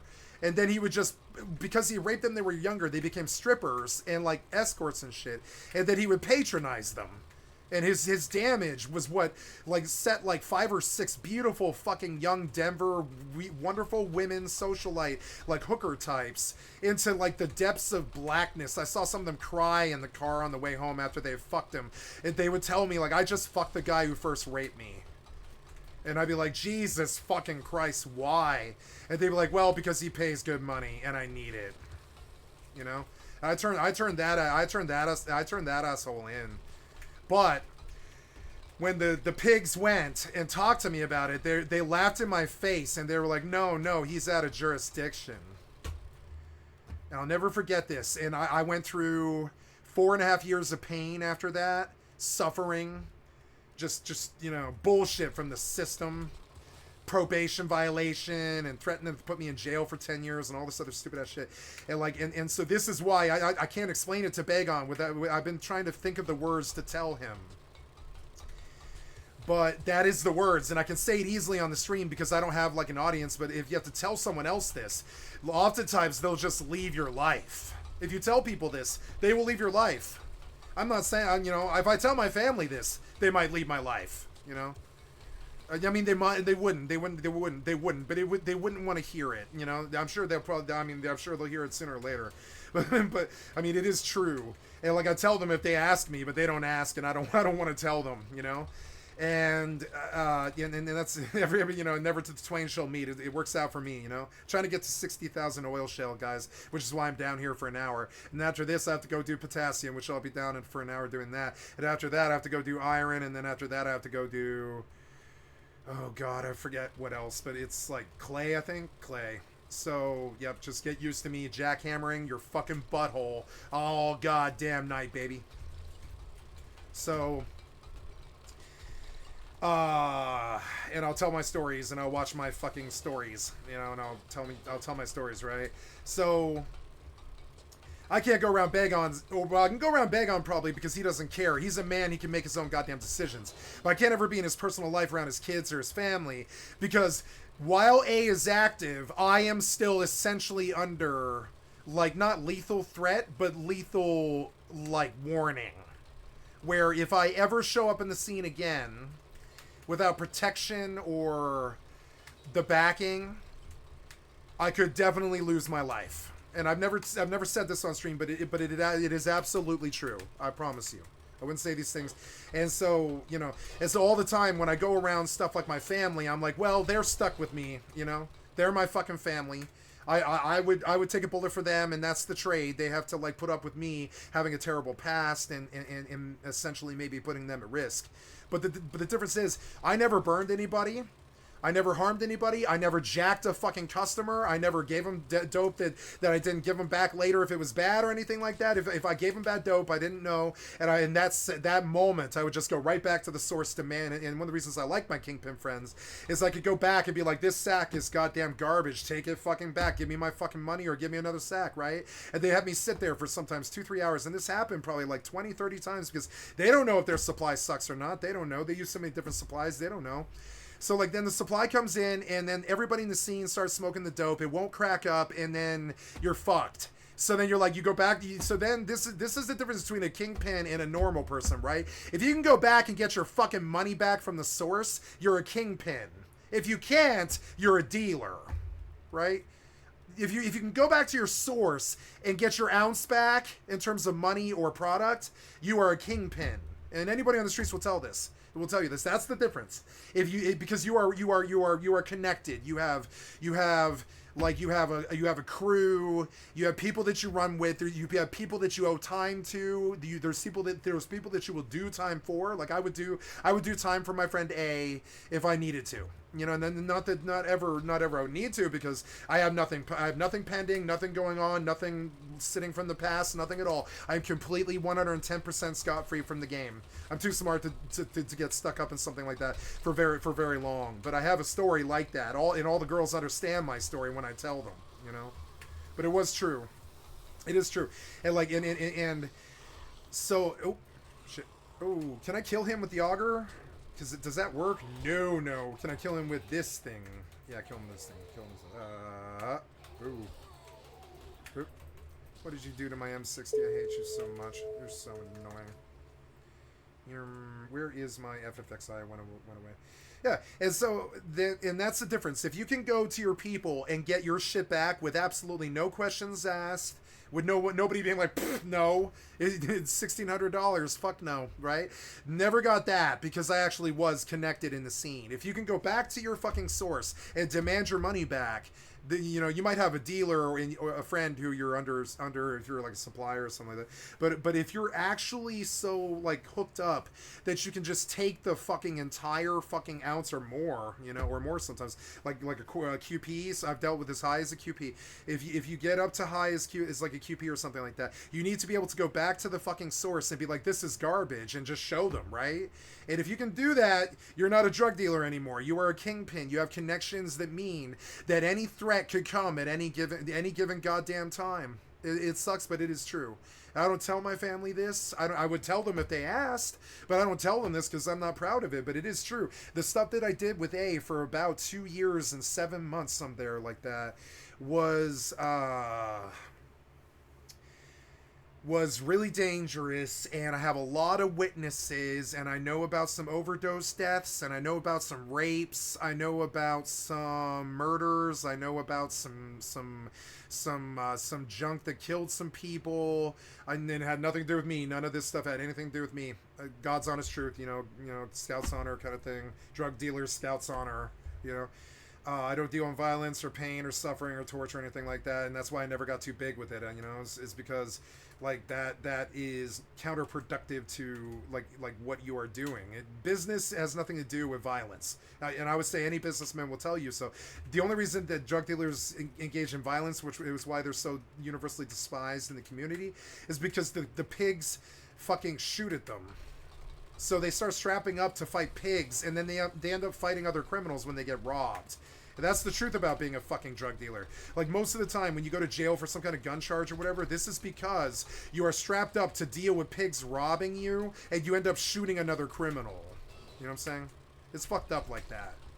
And so pigs robbed me. Pigs robbed me like 5 times. Pigs have robbed me. Pigs robbed me. Pigs robbed me a lot. Pigs robbed me. Pigs robbed me. It fucking pigs robbed me. Pigs have robbed me. It is so fucking annoying. It's a horse. It's a pig that doesn't fucking talk straight. Pigs have robbed me. It's so fucking annoying. So then, and one of them really hurt. One of them really, really hurt. I needed to give that money back, and I couldn't. It fucking hurt. One of them I hold like a life debt fucking jihad hatred for. So, anyways, so all at the end of the story is, that's why I don't have any friends right now, I have many, many friends, but I don't have anybody I'm willing to go around. And on top of that, there's other problems. Like, some of my friends are connected in the scene. So if anything ever happens to them, it happens to me. So I live my life like anything could end at any second, you know? Threats don't fucking affect me. And like, you know, and it sucks, but it is like that. If it's like, if your life's so shitty to the point where it's like, join the club, everybody's out for me. When your life's like that, it's you know, threats don't really make much sense. It's at that point, fear doesn't really make much sense anymore. At that point, you're like, well, it could come at any goddamn time. So I mean, you know, it could still come right through my door right now. It could. And I would be like, well, here it comes. You know, there it goes. You know, that's what I get for running with these people and doing this stupid shit. And, you know, and I think about that all the time. So I try to get better. I try to discipline my mind. I try to stay away from the things that lead me to those places again. I try to never break the law ever again, because I won't ever fuck with the system again. They try to break my soul and body. And I would say that, like, really, I need the system to be out of my life in a way that a drowning man needs air, I would say. It's that deep. I need the system out of my life. They've been in my life fucking me since I'm 17 years old. And I just, you know, I need the system out of my life. And I'm scared it'll come right the fuck back. For another, like, 7 years, I'm going to be terrified that the system will come right back. I will be 50 years old when I relax. And that is 7 years from now. 50 years. I'm sorry, I'll be 50 years old. 7 years from now. Something like that. And, you know, a little bit less, you know, and,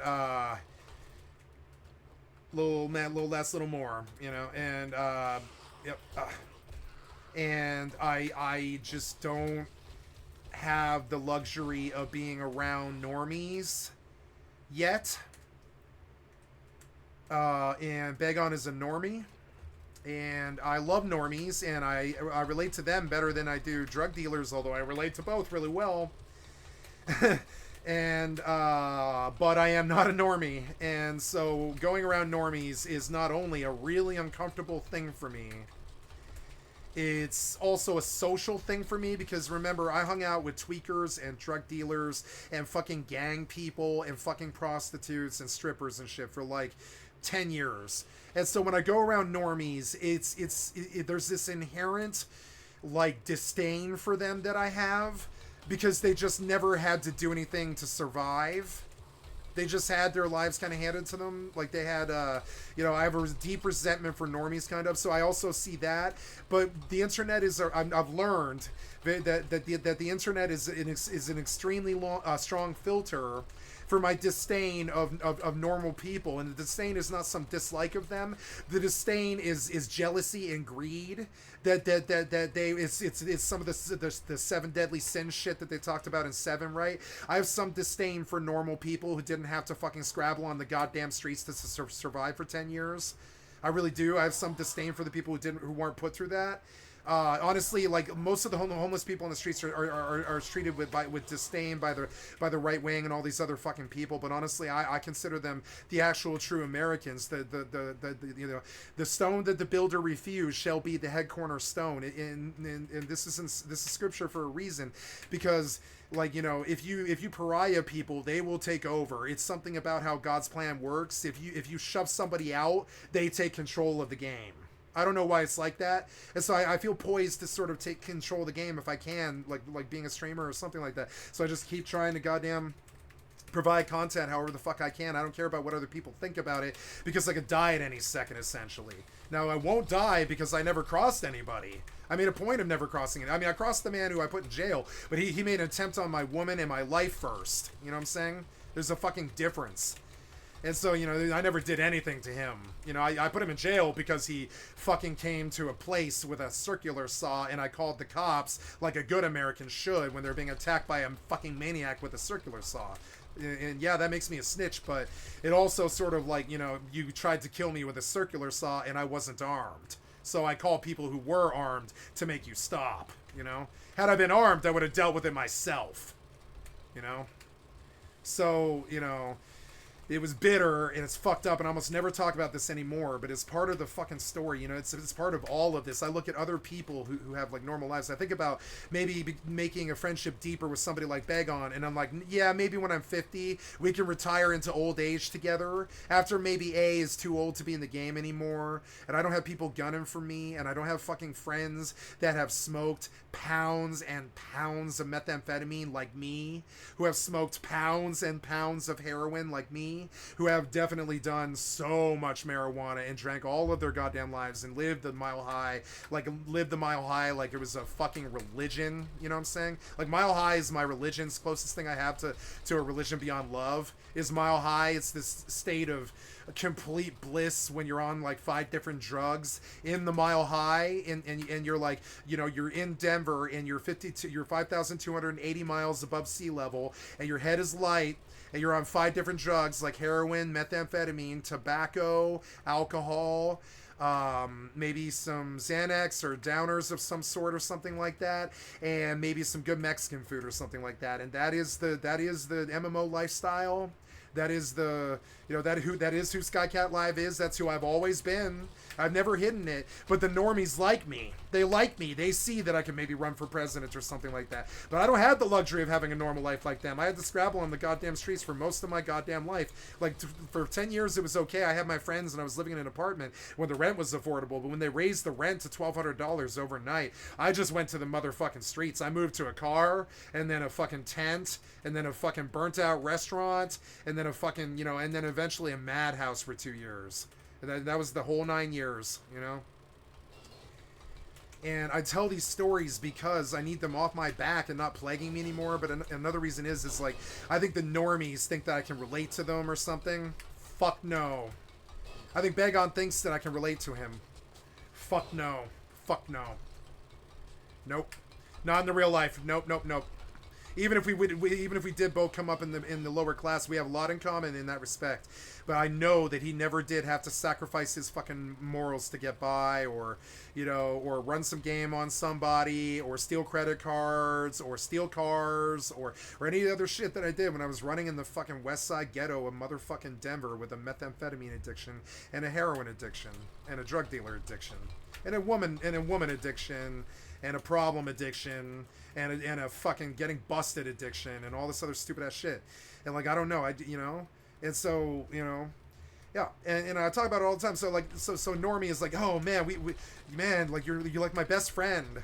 Like I had one named N, who was my best friend for 2 years when I was in the madhouse, and I left that place and I never spoke to him again. I didn't say goodbye or anything at all. I just ghosted him like a fucking psycho, like some kind of talented Mr. Ripley thing. I'm not proud of this, but I know why. He is a normie. I am not. I am not a normie. Never been. I didn't even tell him all the stuff that I did because I was terrified that it would get back to one of my enemies and I would get fucking fucked. So I didn't tell him shit about anything about who I was or what I did or who I was with or who I rep or who my friends are or any of that shit. I don't almost ever tell anybody that shit. You know what I'm saying? So like, you know, and because then you're just, you know, then you're just essentially dead. You're like dead. You're out of the game at that point. If you talk about anybody at all, you're out of the game. Even once, you're out. You're out. They'll never trust you again. So, you know, so yep, it's that's an unspoken thing about the game. You know, I'll sit back and spit game like a motherfucking pimp because I actually motherfucking did it. I've actually ran the game. Like, you know, so understand, you know, like something about this. You only have once with drug deal scenes. You know what I'm saying? You only have once. You can only rip off a dealer once. You can only ever rip off a customer once. You can only ever fucking get fucked by a source once and let it happen. Let it actually slide. Can't ever, it's only once. It's a big lesson about the motherfucking game. Only once. People are like this with me too. People have one chance with me. If they do something that I don't like, they are fucking gone instantly. Don't believe me? Ask the 7,000 people I've turned my fucking back on. You know what I'm saying? And I don't like being like this, but it just sucks because, you know, and I'm a person that's not very likable. You know, I'm not a very likable person. I haven't done very likable things. It just sucks, you know. I have some potential for whatever this is. I intend to lead the men if I can. I don't know what it is that I'm intending to do here, but I'm trying to do something here, and I don't know what it is, but it's going to be something. And I'm going to try and build a history out of nothing and make the dollar out of 15 cents. Because now, and that's the other thing about being a fucking kingpin person or whatever, is if you're not making $1 out of 15 cents, and this is something I do consistently all the fucking time in whatever fucking reality that I'm in, if you can't make $1 out of 15 cents, stay the fuck out of it. If you don't know how to make $1 out of 15 cents, don't ever be a fucking salesman. You know what I'm saying? I can sell you anything. I can talk women out of their relationships. I've done it before. I can talk drug dealers out of drug deals. I can talk friends out of suicide. I can talk friends out of marriage. I almost got my friend to, get an abortion. Like, I've honestly almost got several women to get an abortion, and they had to come back and tell me how much they resented me telling them to do that, But I told them, you don't have the $2 million to raise a kid until they are 18. You don't have the $2 million. Get an abortion. And most people are just not nice enough to tell you the truth. You know what I'm saying? But I will. Like Gregory House, I'll tell you the fucking truth every single time. You do not have the $2 million to raise a fucking kid. That's why I don't have it. Bagon loves to talk about being a motherfucking family man. And then out on the other side of his mouth, he'll say, oh, but I can't afford, this or that. And I'm like, well, that's because you can't afford the $2 million that it takes to raise a kid. You know what I'm saying? I never did want it. I've asked women to do it before, but but I laid out plans like before I did it. I was like, here's what we'll do for money, and here's how, But then life is what happens when you're making plans, and it sucks. And so, I just keep trying to dream. I keep trying to build it. I keep trying to entertain people, keep trying to fucking talk about it. And I know a bunch of Americans have the same story as I do, too. They don't have the exact same story as me, but they have stories like this. And so I just try to tell my story, and some people understand my story like Nas, like Nas say. And, yeah. And I get very nervous when I talk about it. And I like having normie friends like Bagon who never broke the motherfucking law in their whole fucking life. But I think must be nice. Must be nice not to be desperate on the motherfucking streets, sleeping in a gutter somewhere, and the temperature turns to -7 below. You got 3 fucking winter jackets and 2 fucking pairs of snow pants on. You're under a fucking, a concrete barricade stuffed full with like paper and cardboard, and you're stealing power while you dodge security, and you watch a security camera that's watching for you, and you steal the power to stay alive during this 7-degree fucking weather while you smoke methamphetamine and try to steal a credit card so you can get a motel room so you don't fucking die. Right? Now, I didn't choose these things. I followed crazy people down their rabbit holes, and I ended up in the rabbit hole. I chased a stripper down a rabbit hole. I chased a queen pin. I chased a queen pin down a rabbit hole. I chased a stripper down a rabbit hole. I chased the most beautiful woman on the fucking planet down a rabbit hole. I definitely chased 3 other kingpins down a rabbit hole, and it was all rabbit holes. It all took me fucking crazy places. Lived in motels, lived under fucking, lived in burnt out restaurants, lived at coffee houses, and, all this crazy shit. I just kept living my life, and everybody kept seeing that I wasn't going to stop. I was just going to keep doing it. I was going to keep trying to live my life, because they had just turned their back on me. They let my city die. They raised the rent to $2,000. They made it impossible for you to get a job if you didn't have an address, but you can't have an address if you don't have a job. Can't get a job without an address, can't get an address without a job, can't get a job without an address, can't get an address without a job, and there you go. That's what homelessness actually is you can't get a job because you don't have an address, can't get an address because you don't have a job, right? And I think, oh man, oh Normie, I love you so much, Normie Bagon or whatever, or Normie this and though, this and that, or Normie this and that Zelly, or Normie this and that Tay. I love you so much, I love you guys so much, Normie Steph or whatever. I love you so much, Normie Dino, but I am not Normie. Never fucking been that. Never been that. Never tried to. Lived in the commune. I'm the goddamn communist that you hate. I'm the druggie that smoked the heroin. I'm the guy who fucking moved the strippers and ran across straight lines with dope. I'm the motherfucker who fucked you over and stole your credit card. It fucking sucks, but it's true. And I'm the guy who ran the scene and got all the pussy and all the fucking money and lived in the 5-star hotel rooms like the kingpin that I was. And it sucks, but That's what it was. And so I love to relate to normies. My favorite fucking hobby. You know, but when it comes down to the reality of it, I stay away from their kids for another 7 years because I could get wasted at any moment. I wish it wasn't true, but it is. I could get wasted at any goddamn moment. By several people. It's unfair. I never did anything to any of them. Woe is me. It's not fair. I wasn't even supposed to be here today. It's victim stuff, but I never did anything to any of the people who ever crossed me. It's the problem. I wasn't supposed to be here today. I didn't do anything to these people. It's all personal problems, but I didn't. And that's what happens when you follow crazy people down rabbit holes. You know what I'm saying? I was one of them. I had my best friend chase me down the rabbit hole, and I knew when I had her do it. I was like, I think this is my last swan thing, where I either make $10 million, like the veritable Scarface, like the world is yours thing, or I go crazy trying. And sure enough, I ended up in the madhouse. I did. I ended up in the motherfucking madhouse. I definitely did for 2 fucking years. Yeah, but I did. I had her chase me. I told her, I was like, if you come with me, I will give you 6 or 7 figures inside of 3 months. And boy, did we try. It didn't work out that way, but boy, did we try. We did. We did pull some money. We did pull some money in the tens of thousands, but we did not pull 6 figures in 3 months. That did not happen. And, you know, and we did buy some nice things and live in some nice places and stuff, but I had her chase me down the rabbit hole for real because I knew that nobody else would. I knew nobody else was crazy enough except her to just come with me and see what it was actually like. And it destroyed both of us, and I love her so much, and I will always love her so much. Probably the most I'll ever love anybody ever, except for my family, you know? Is because and my best friend my 2 best friends in my inner circle who are still left after everything happened. 3 best friends, and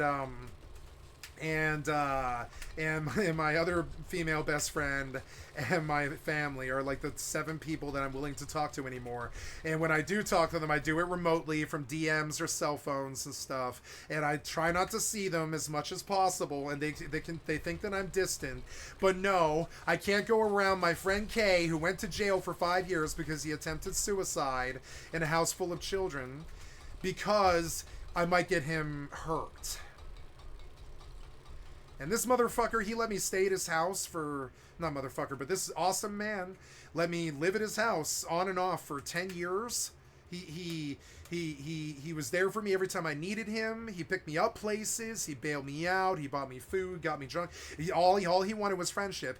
I can't talk to him or be around him because A is still in the game. And I can't tell A to stop. That'd be like telling me to stop playing video games. I'm not going to stop playing video games. She's not going to stop being A. And until A stops being A, I can't really ever relax. And it's kind of funny. And A is a good person. And A's never harmed anybody. A will be fine, just like me. I know deep down in my heart she might go to jail or something like that, but she'll never, you know, for bullshit, but just like me, but she'll never ever fucking like actually harm anybody. I know this about her deep down inside. I know it because I know her mother. I know her family. I would have married her. She's never actually ever harmed anybody, and all this. And so while she goes on shining like a crazy diamond, and I can't tell her anymore to stop being her than I can tell me to stop playing video games or be skycat.live, right? And so we just wait. I'll wait until she's so old that she's left the game, and it's been so long that I'm a distant fucking memory and not a threat to these people anymore. And that is when I will relax and I will go have a normal life with friends and like, you know, maybe like a hobby. Maybe I can walk someplace that isn't a country road.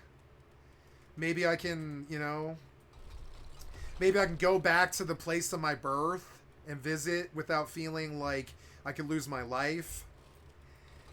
Get banged right in my aunt's house or something like that by some crazy shithead with a circular saw or a pistol, right? And I just, you know, I just don't want any of that. So I sit around. I try not to offend anybody or piss anybody off, and I'm sure I piss them off anyways. I'm sure I do. And I just, you know, I wait and I bide my time, and I don't date people, and I don't do any. I don't ever break the law, and I don't. Like, I don't go to bars or drink at clubs because I'm scared. That's where I'll be found. I don't go shopping places that are very public for very long. I'm scared. That's where I'll be found. And I'm sure that's not very much different from being a famous streamer, which is one of the reasons why I was so nuts about being a streamer. I was like, you know what? You know what other job is kind of like being a fucking kingpin? It's like being a streamer. Everybody wants you for whatever they want from you all the fucking time, and you have history with everybody, and everybody hates you or they love you, one or the other, and everybody wants to cancel you, and everybody wants to make you rich, right? That's how it was like when I was a kingpin. It was exactly like that.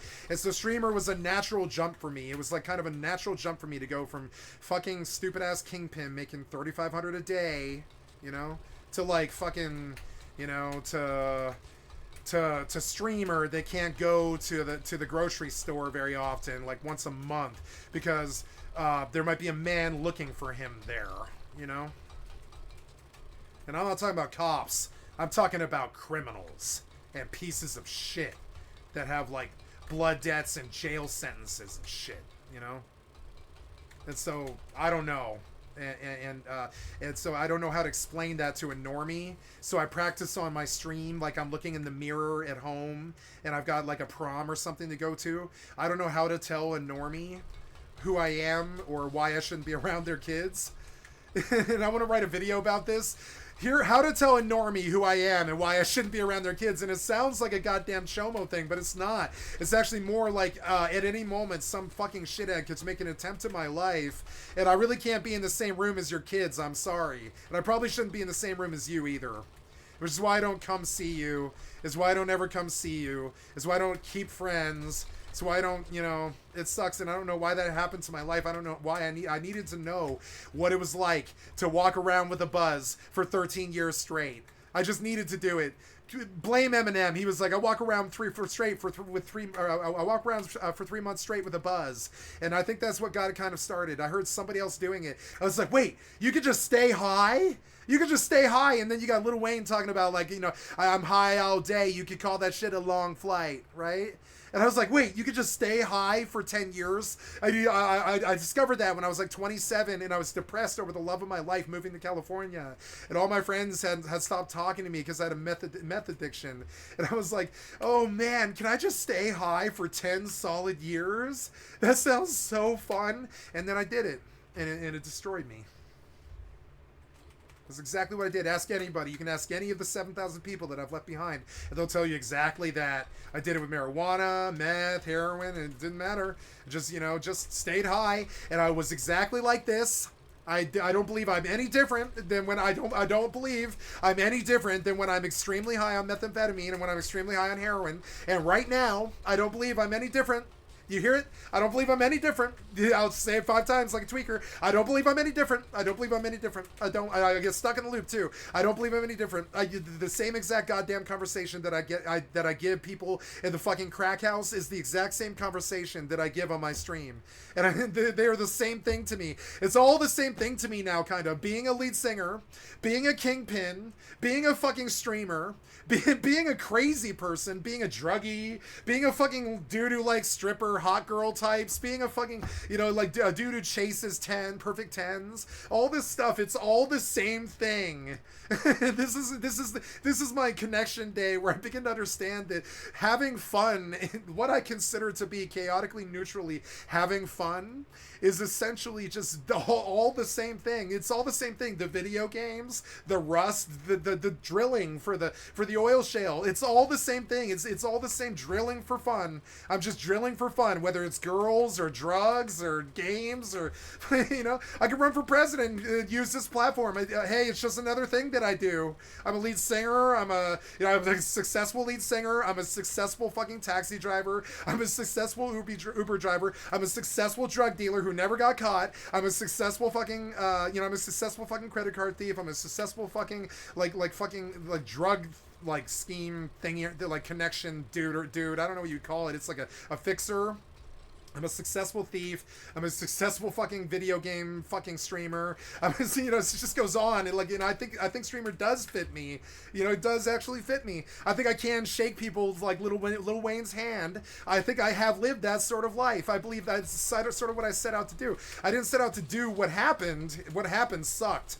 But I mean, like, I did set out to have a really super fucking crazy life. And I don't ever tell people, I love telling my stream, but I don't ever tell people, because if you tell them that, yeah, any dude could show up with a circular saw and try to kill me right now while I'm sitting in the room with you, they don't want to be in the room with you. And Bagon will say the same thing. So how do you tell the norm in your life that you can't go around their kids because a madman might show up with a circular saw and try to kill you, or some drug connection dude with a pistol, right?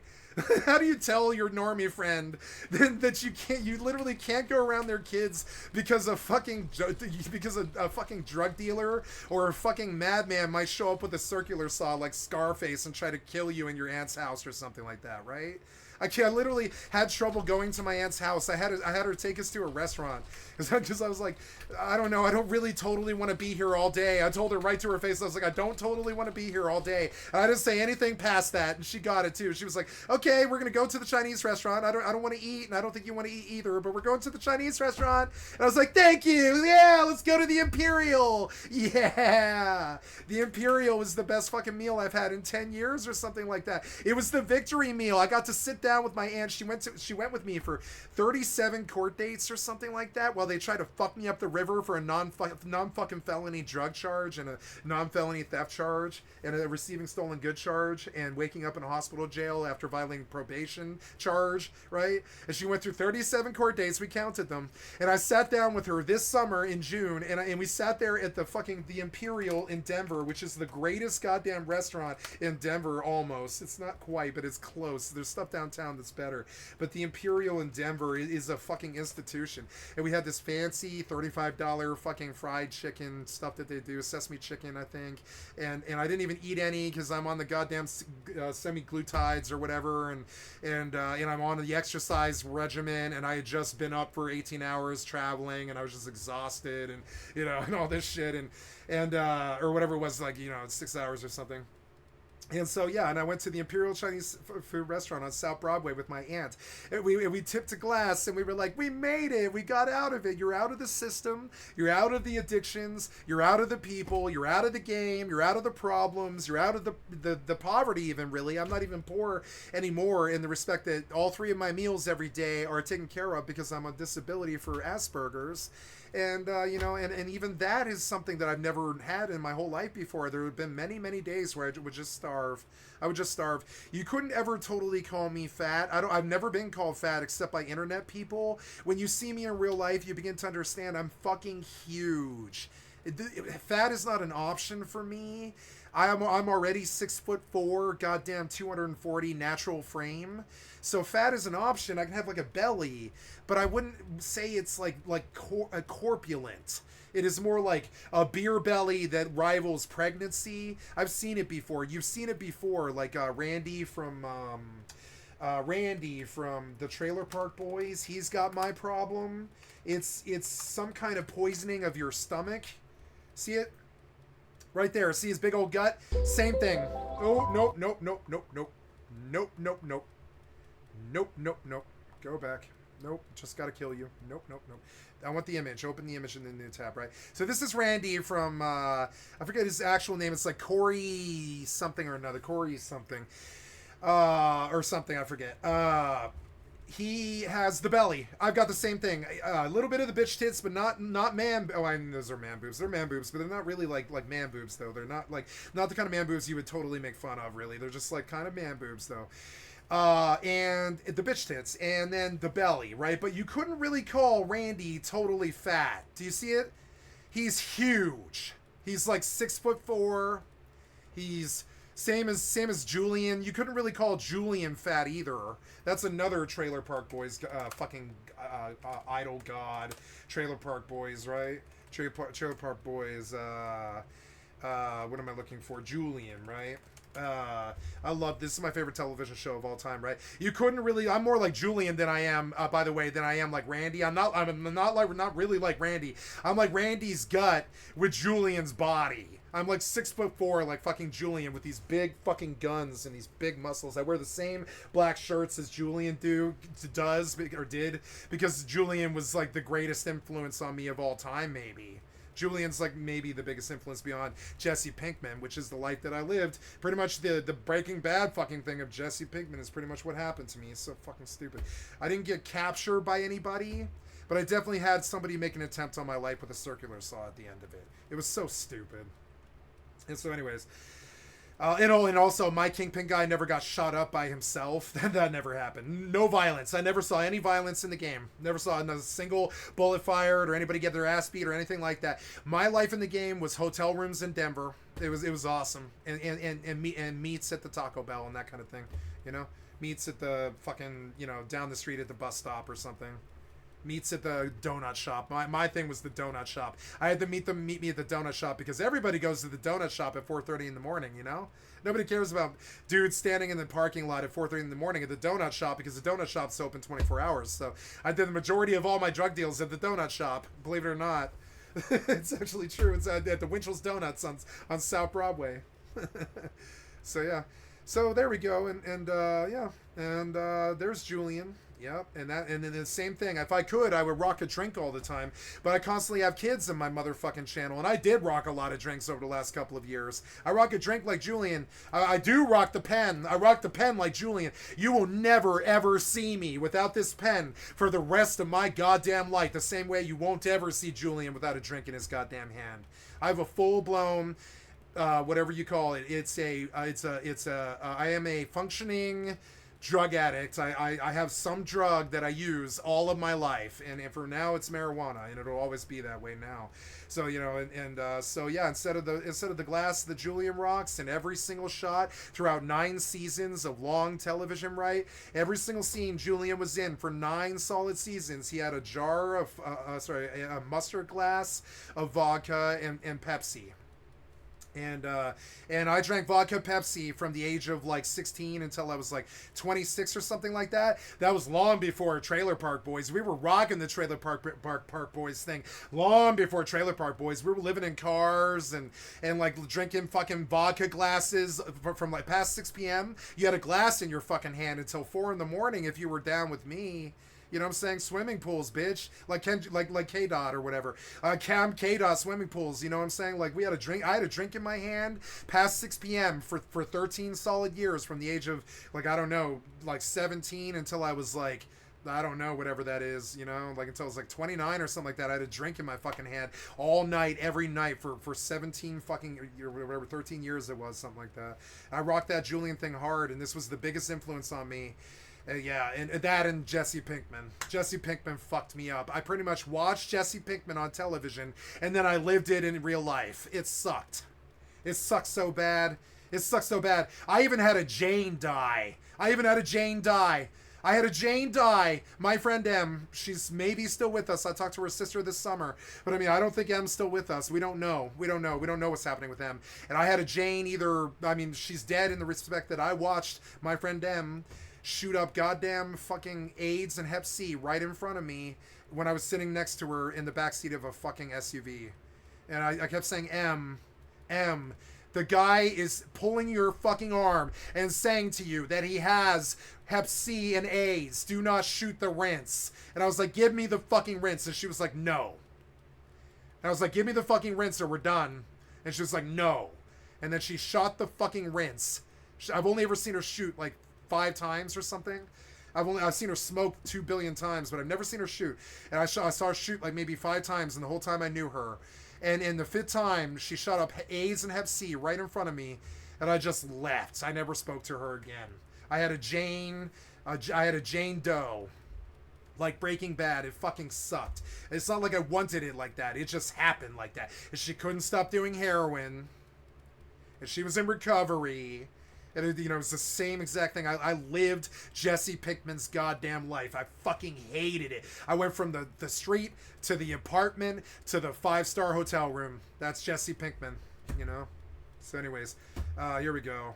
Or he had a house. He had a house for a lot of that. I would have killed for a house. I never would have had any problems if I had a house. But I guess everybody's got to be homeless these days, huh? That's just, if you're American, you got to be homeless. There were just times where I was so exhausted and I got frustrated at the problem, at the situation. It seemed That's my story, right? And it started off with, I think it started off with something about, I don't even remember. I traveled across the whole universe, you know? But I don't care. You know, like it wasn't getting better, and sometimes I'll tell my stories, and some people understand them, some people don't. Sometimes I said some stupid, flippant, short things. I think, I don't know. I've since Why do you look so dumb? Apologized for these things. It's embarrassing. You know, these weren't things that I woke up in the morning and just said to her. You know, this was born out of a constant state of fear and exhaustion and frustration, and that does not make them okay. But I know what I did wrong and what I said wrong. I've since apologized for these things. It was really difficult for a long time. Gus says that despite the hardships, despite the flippant remarks he made and him doing a poor job at handling all of this, he and Sabrina actually pushed through, and they were together for 3 years following what happened. He claims that he apologized to her during that time for what he did, but that the virus locked. Okay, I'm going to pause this while I do the extraction here. But look, I have 70,000 shale. I did one of the things I said I would do. Let's go do other things that I want to do. I need potassium, about the same amount of potassium, but I don't think I'm going to get as much potassium. But look at this fucking cave that I dug. Didn't start this way, but it ended this way, right? It's like making $1 out of 15 cents. Look at it. You start out with a little dig, and then you look up, and you now have a cavern, you know? That's life.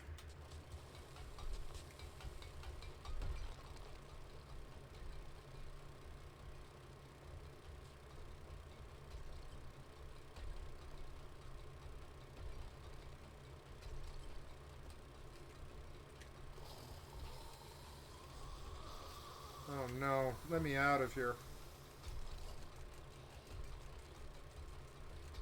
They're coming! No! I can't spear fight these guys, I'll die. Maybe I should just take the free ride home, actually.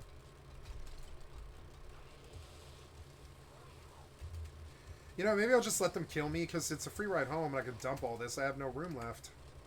I'll take the free ride home. Yeah, this is actually good timing. Come kill me so I can take a free ride home. I farted. Where are you, fucker? I can hear you, but I don't see you. Alright, fine. I'll just go up to the fucking surface. This is such a good game. It's such a better game than Minecraft, or like, I don't think it's better than Rust, but I think it's better than Minecraft. If Rust got this kind of terrain, Rust would be the best game ever made. Which is why Helk was so pissed about Unity. Because Unity can't do this, I don't think. I think this is an Unreal thing. Maybe Unity can, but I don't think it's as good as this. I think that this Unreal Engine is much better. Maybe this is Unity. I don't know. I don't know what engine this is. Let's go see what this engine is. Oh, I have to pause. Oops. Pause. So I want to know what engine is 7 Days On.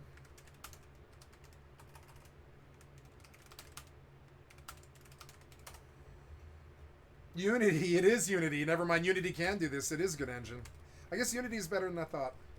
I'll give them a second chance, I guess. I didn't think they're capable of making a client like this. It is janky. I don't know. I want to die so I can take a free ride home. Is my bike on me? No, my bike is... My bike is in a box or something? I think it's there, it's just not showing up on the map. Oh no, my bike is on me, and the motorcycle is parked somewhere, I think is actually what it is. Or no, where's the... No, that's my motorcycle. No, that's my bicycle. Where's my fucking motorcycle? Oh, there it is. There it is. Alright. Well, okay, I guess kill me, because I don't, yeah. Just kill me, it's alright. Hi, guys. Give me a hug. I love you guys. Thank you for making my career possible. Thank you. Give me a hug. We never ever hug. I always fight you. But hey, we can have a hug once in a while. Thank you for making my career possible. I love you, zombies. I love you. Here's a hug. You always try to hug me. I never hug you back. Thank you for making my career possible. I love you. Give you a nice hug.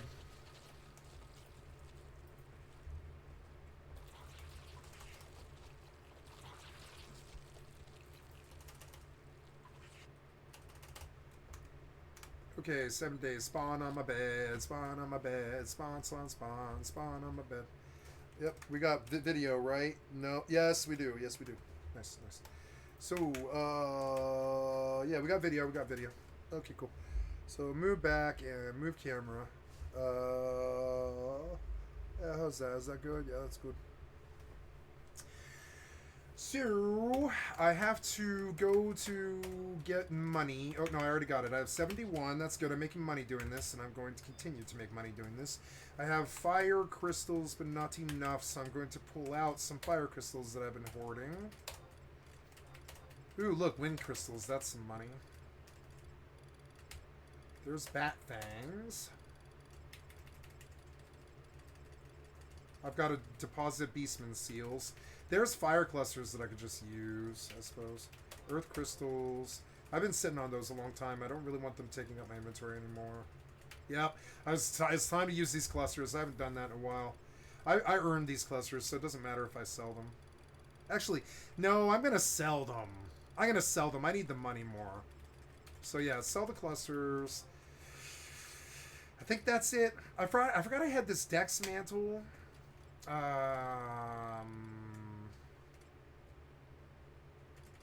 Copper ingot, beastman seal, dark crystals, woozy shrooms. The cotton doublet can go away for now, I guess. U-wand. I don't want to carry the U-wand anymore. And yeah, that's everything. Yep, and then sort. And we'll go and see if I got a stack of anything. Nope. Believe we are good. Yeah, I believe we are good. Nope, I'll take these copper ingots and these silver ingots and this copper ore. Silver ore. Oh, no, silver ore. And yeah, that's everything that I need here. Okay, and then let's go back to 7 days since I died. Okay, now we can dump a lot of shale.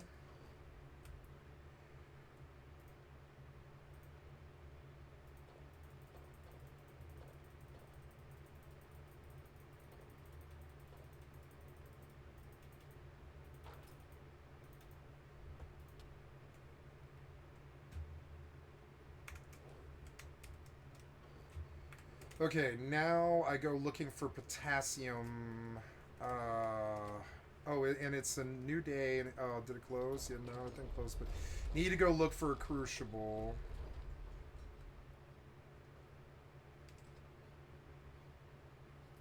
Not too shabby. Oh, I got a quest on. Nice. Ooh, an armor triple pocket. Take it. Armor quad pocket. Nice. Wait, when did I complete all these quests? Oh, Cop Slayer. Oh, cool. Oh, yeah. Oh, okay. Crucible. Nice.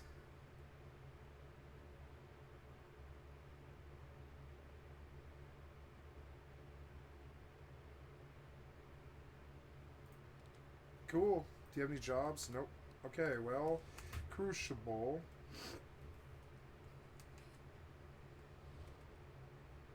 I am now level 52. I got to level off that. Let's see. What else? Oh, yeah, my sound is down, but I want to keep the sound down for now because I'm going to run the video now. I'm done talking. Lockdowns caused a lot of strain on the relationship. It became more like they were roommates, not spending very much time together, and apparently to him, it was clear that after 4 years, the relationship was just, it was on its way out. Something made it even more complicated by the fact that he had employed her for a decent amount of time and paid for the majority of their shared living expenses, so she was, in a way, comfortable being financially dependent on him, at least according to him. They ended up seeking professional help from that counselor / TikTok dating coach that she had picked during this time frame. She had found somebody online who did couples counseling sessions, and she brought that person to me and the idea of going to these shared sessions together, and we attended a handful of them together and spoke at length for many hours about our relationship. After I put out my apology video, 24 hours went by, and she tweeted out, like, never been to a day of couples therapy in my life. And I totally understand the validity in the semantics of, you know, therapy versus counseling. Again, this is another area I was not very intimately involved in and familiar with. So if it was a misclassification error, like I totally understand that, but I think it's a little bit more of a binary approach to it to just say, you know, I've never been to a day of this in my life. On that situation, I talked to a couple of people close to me. I said, what can I do here? You know, at this point, it feels like this is not, you know, when I put out my apology video, it was over 3 months past the time that she put out her video. And I just said, I don't know what to do here. I just feel like I need to defend myself here. There were a lot of digs at my character and my decisions, and I said, I just really feel the need to defend myself. Again, I was not trying to discredit any of her trauma regarding this medical situation, but I was like, you know, hey, we did do these things, and this was a person that she had chosen and she had brought forward to us. You know, this was her pick. And so I shared the receipts of that online. I just said, I'm really confused why she is claiming that we never did this, you know. But unfortunately, it wasn't enough, you know? The relationship couldn't be helped by whatever method they attempted. Gus says it was taking a big toll on his mental health, causing him to overeat, not get haircuts, not shower, just be a complete gooner degenerate, right? Uh-oh. Stinky. By fall of 2021, it was clear that the relationship wasn't working out, so they broke up. Gus claims that this was an amicable split, at least at first. He says they exchanged polite texts, and he was planning to help her move out. He claims that when this move out was happening, Sabrina actually came over and surprised him with gifts and said she wanted to get back together, which he didn't expect. Now, this is the first time anyone had ever heard that information, right? He's claiming that just weeks before the video's release, 3 weeks before the video's release, she had tried to get back together with him, and he said no. Now, he also describes here how he wanted to make a public statement saying that they had split up because obviously people would be speculating, and he consulted her to make sure that she was cool with it. And she screamed at me and said, you know, you put out whatever you want, but don't say it was mutual. That's a lie. And she slammed the door and left my house. Whoa. And then really shortly afterwards, this video came out that talked about the worst time in both of our lives, and I just wasn't expecting it, and it left me so sad because she had to go through legitimate trauma, and I just do not. I think you're a douchebag, and I think you had to actually pay the price, as she made it public.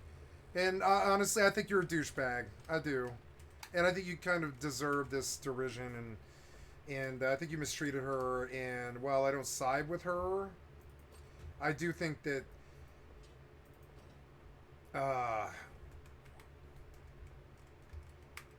I think the real problem for you here is she made it public to the world how much of a douchebag you are, and you're like the first dude. You're one of the first dudes. Women haven't really been doing that for a long time. They'll do it when there's like a rapist or something like that, but they don't really just let the world know you're a douchebag. That's not very common. It's happened in the last like 5-10 years quite a lot. But yeah, that's what's happening to you. You're one of the first, you're one of the first internet douchebags. And what I hear is crocodile tears, unfortunately, and I don't like either of you, unfortunately. I think that, unfortunately, it's just so unfortunate how this came out, because this could have been such an amazing opportunity for us to both talk together about the shortcomings and the mistakes and the things that we learned during this time together. There was never any interest expressed in doing that during our time together, and unfortunately, right after the breakup, she took to doing a lot of the things that I think a lot of folks have seen post her video coming out. I just really, like, especially, I just want to interject again. I am not trying to discredit her one single bit. Like, I was so intimately involved in the being around the trauma at the time, and I know the hurt that she was going through, and this was just so absolutely personal, and I never wanted to deal with this issue in this regard. What he said here, She's just if mentally true, ill. changes everything She's about the mentally ill. situation. It would Yeah. mean that Sabrina had neglected to say in her video that she had tried to get back with Gus right before the video came out. I mean, this Yep. calls into question her intentions even more. I mean, she wanted to be with him just before the video's release. I thought he was abusive to her. I thought he was a horrible boyfriend. I thought he needed to take accountability. Why would you want to be with No, that guy they- 3 they're weeks good before for the each video other. came They out? need to And right get after back this together. interaction, she made her video. They're If good true, and it would bad mean that for each not other. only was this not I think really they're about perfect women's for each health and other. struggles around abortion rights This in the United sucks. States, not only was it a thinly veiled hit piece, but with this information, it seems Yeah, like and then now he's pissed about how politically this hit. I like Tom because he'll just tell you how it is. I like it. I respect that about a man. Most people they talk like they talk like two games, but he doesn't. And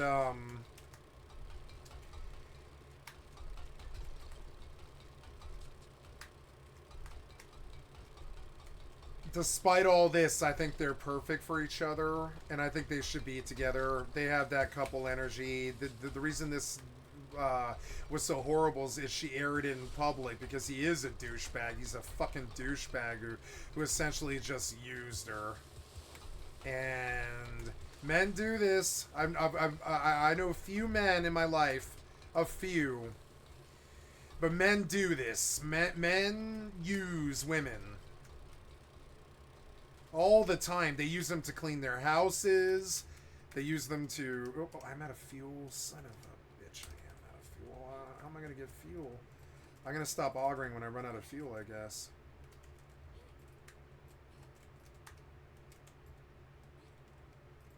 And the fuel that we do have is for the motorcycle, I guess. Yeah, so I'm going to take that for my motorcycle so I can get around. Oh, that sucks. How am I going to get out of here? Oh no! Oh, I can just yeah. I wonder, like, do you have to suicide sometimes? I bet you do. You have to, like, you can't get out sometimes. That's funny. Oh god. Yeah, I'm sure all the Minecraft kids are used to this, but I'm not. I didn't live on Minecraft.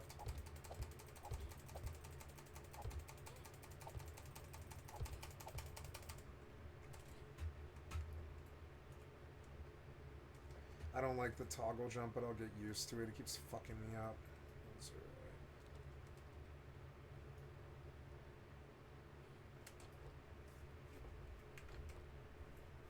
I lost my M60 and it wasn't there when I went back. It's so annoying. I don't know where I threw that. It's so dumb. Seems like it was posted as revenge for him not getting back with her. Talk about a gross violation. Yep. Now, for the time being, it was unclear if any of this was true, but we'll get to Sabrina's response pretty soon. But this is an absolute bombshell, and it changes everything. Gus then points out the various tweets she liked and her behavior after the video came out, which was clearly, like I said, part of some kind of revenge plot. She took to Twitter the same day that the video came out, and she was liking tweets and retweeting things from random users that I just feel like really unfairly mischaracterized me during what happened in that situation. And it was beyond stuff like that too. You know, she took to creating memes about me and the situation and continued to post about this. And unfortunately, it didn't just stop from a public front. She took to a lot of my friends and people that I do business with that aren't publicly personalities as well, and tried to get them to stop working with me. Tried to cut off connections. She went after him. And I know this because Because you did. You're a douchebag. You ruined her life. You're a self-centered person who would rather open Pokemon cards and fuck around on the internet than be in a real relationship with a woman. And you used her constantly. And then when she needed you and had essentially a mental illness, you weren't there for her when she needed you. You were there for her, but you weren't involved. You weren't what she needed. And so she publicly canceled you. And the women, they can do this. I'm terrified of angering the women. I've never understood Republicans or people that like will just be like, oh, she waited 10 years or whatever. That's shitty or whatever. You know, I've never understood Republicans that just sort of shame women. Jesus Christ, that's the other half of the fucking human race, you know? And, you know, I don't know. You really don't want to piss them off. That's like pissing off men. You're gonna get in a war. You're gonna get a war. They're gonna cancel you. They're gonna tell all the other women. They're gonna do to you with their words what men do to each other with guns. And they're gonna cancel you. And they're gonna make it so you can't ever get laid again. If you show up with a new girl, they'll warn them. I have never angered a woman besides my mother for being, you know, for breaking the rules. You know, I just don't do that. It's just not my vibe. I don't, you know, it's a different culture.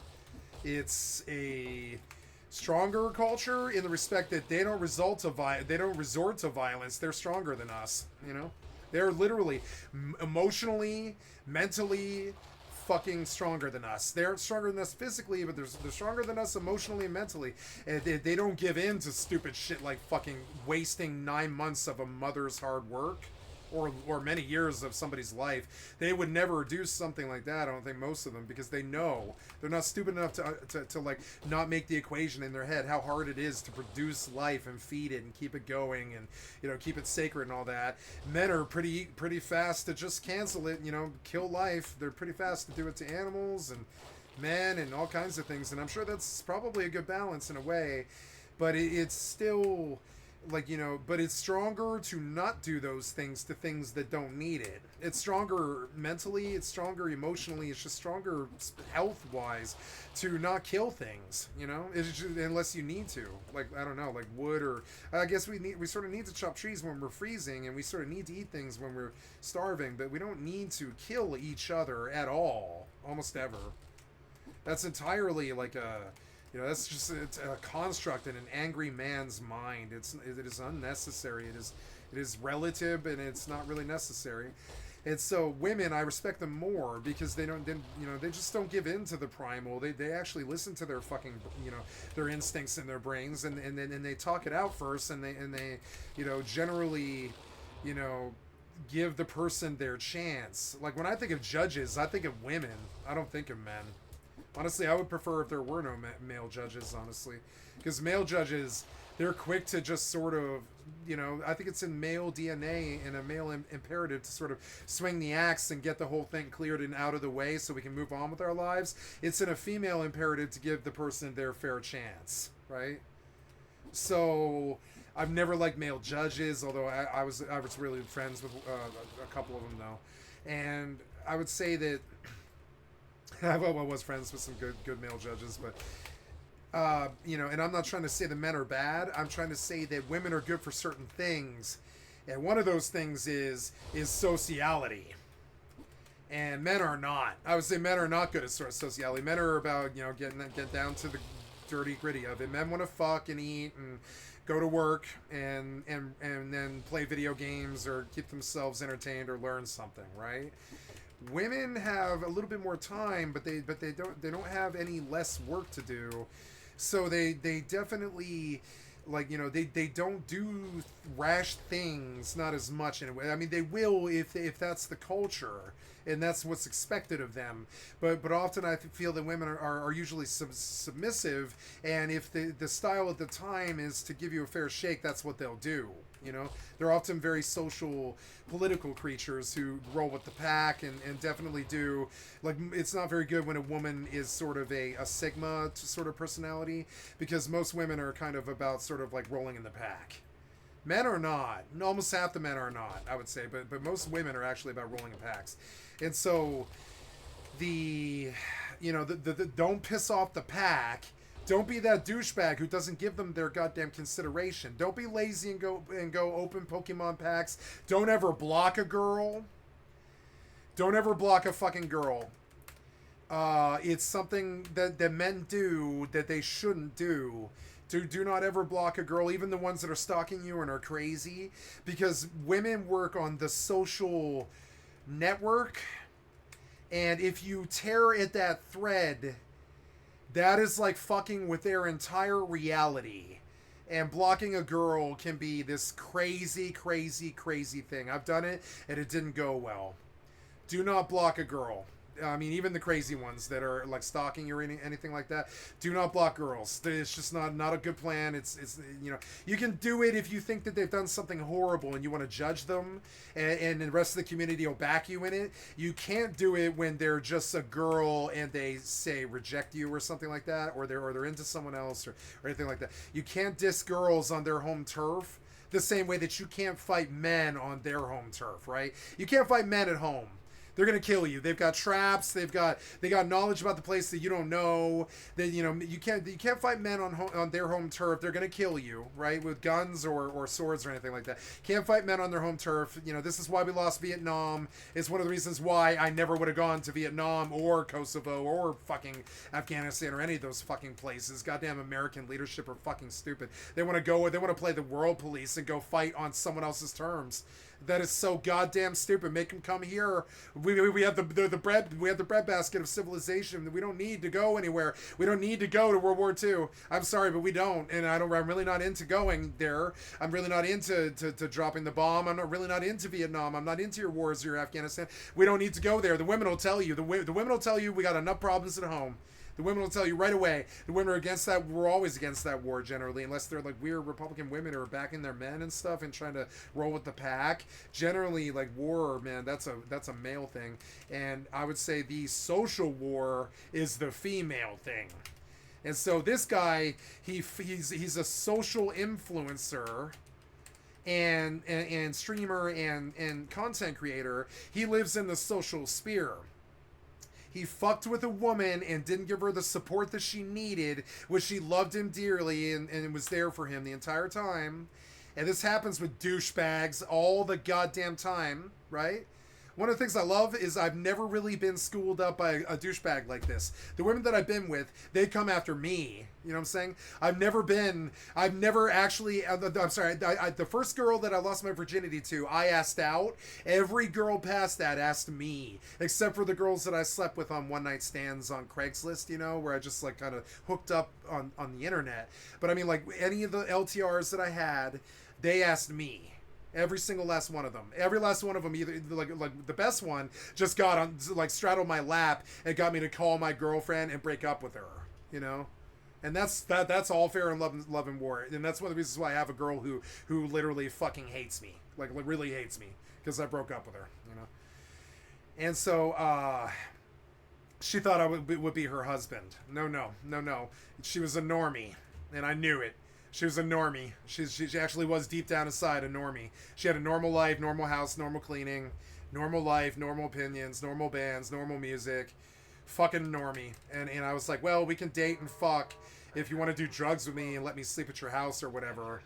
But you're not the Disney princess for me. And it dissed her. But she couldn't handle it because I did it in a way where no girl would ever question me. I did not do what these douchebags do. They play you. They fuck around. They lie. They get their friends to hide it. Douchebags are fucking dime a dozen. Ask any woman. They'll tell you. Fucking cheaters and dirty, rotten liars, scoundrel, fucking bullshit ass Pokemon players who sit around and play Pokemon instead of taking care of this beautiful woman who's slaving over some fucking stove or, you know, living in the house with you and fucking you on demand. And it's just crazy. I've just never really understood it. I can have the female point of view about it the same way I can have the male point of view, which is that, you know, we don't fight social wars. We fight physical wars, right? So we don't go fucking with them on their social level. This guy fucked with her. He was a social influencer who was trying to gain clout in a community when he was being a douchebag to his essentially wife. And I say this to men all the time. Like, for instance, I had a friend, I helped raise his daughter. For 5 years, I helped raise his daughter. I was her fucking, like licensed, you know, caretaker babysitter. And I don't talk to either one of them anymore because he constantly cheated on his fucking wife and he brought crabs back to his marital bed and he just, you know, and he was just a fucking dog, cheater, scoundrel. Now, every other fucking part of him was Obama. Every other part of him, from his fatherhood to his jobs to his friends, his life, everything. He just had a weakness for goddamn women and being a douchebag and spinning them around and telling them lies and cheating them and all that stupid shit that these fucking douchebags do. Or just like he was never a bad lover or a bad husband. He was just a bad cheater. So it was just, you know, and there was this point where I had to essentially reconcile that I was friends with all of his wives and girlfriends and shit, you know. I woke up one day and he was asking me to lie to his wife about where he was. And I was like, absolutely the fuck not. And then I went to her house and I told her what he was doing, and she attempted to commit suicide. She drank an entire bottle of fucking vodka in front of me. I love these stories. Just gather around and listen to Skycat's life, right? Skycat, the good friend, right? I'm just the good friend who married them, by the way. And I married those motherfuckers, and I ended the marriage too. Now they're still together and they're still married. They should be together.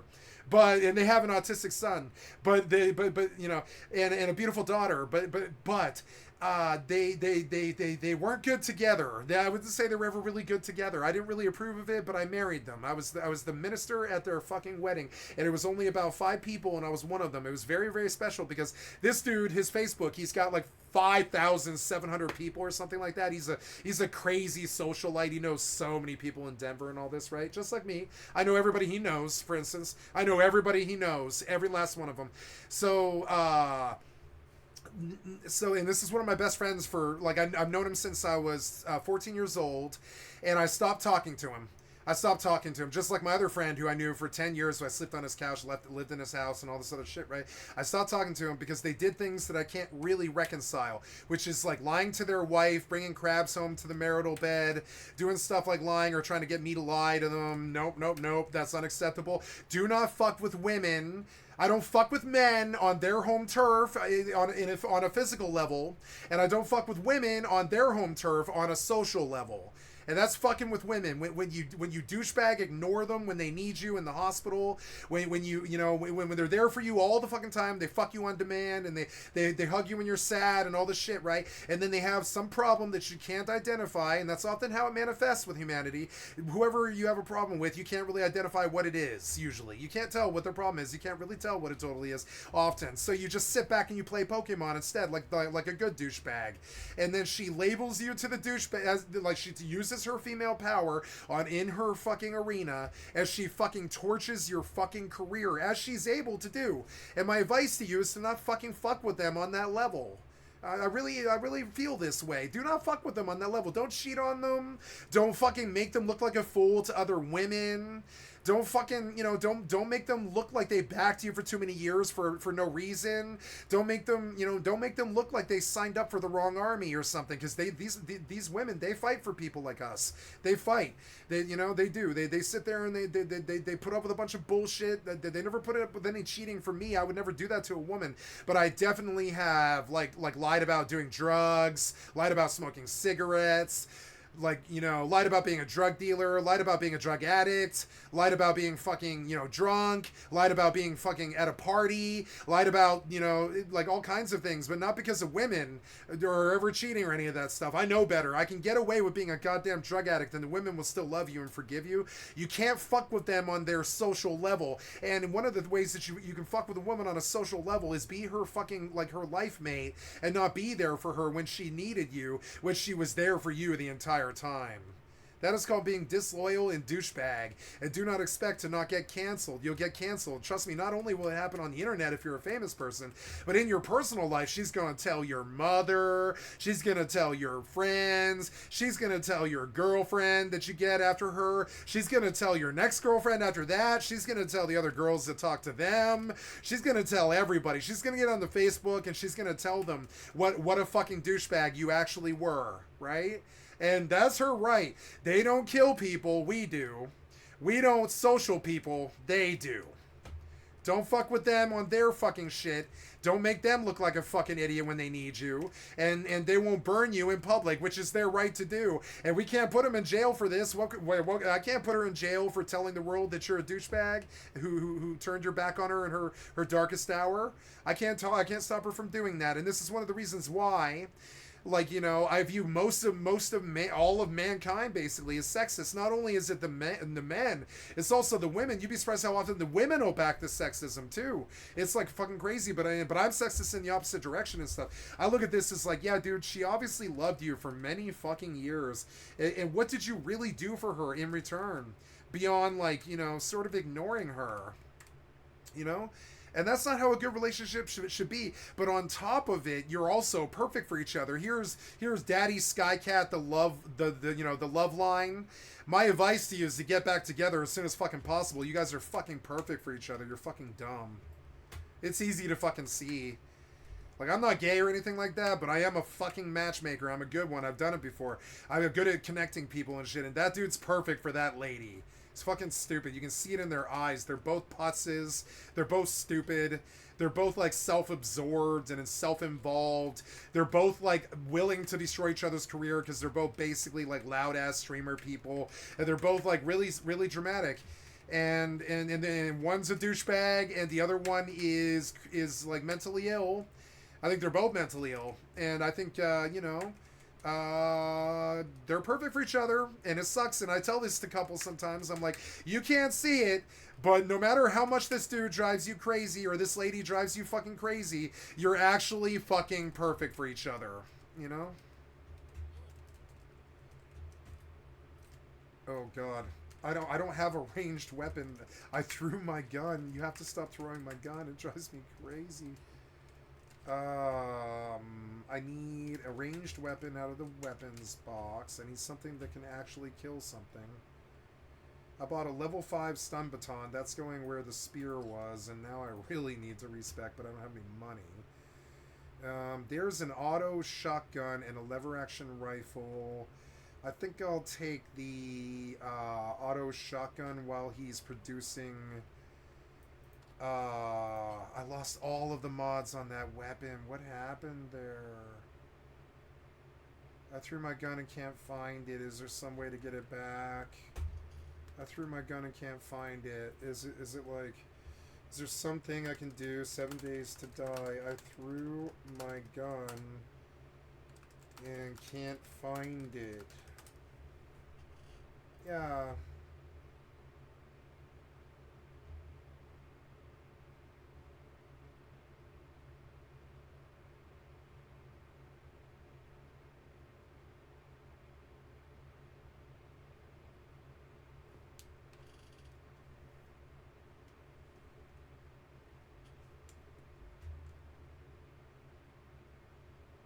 Okay,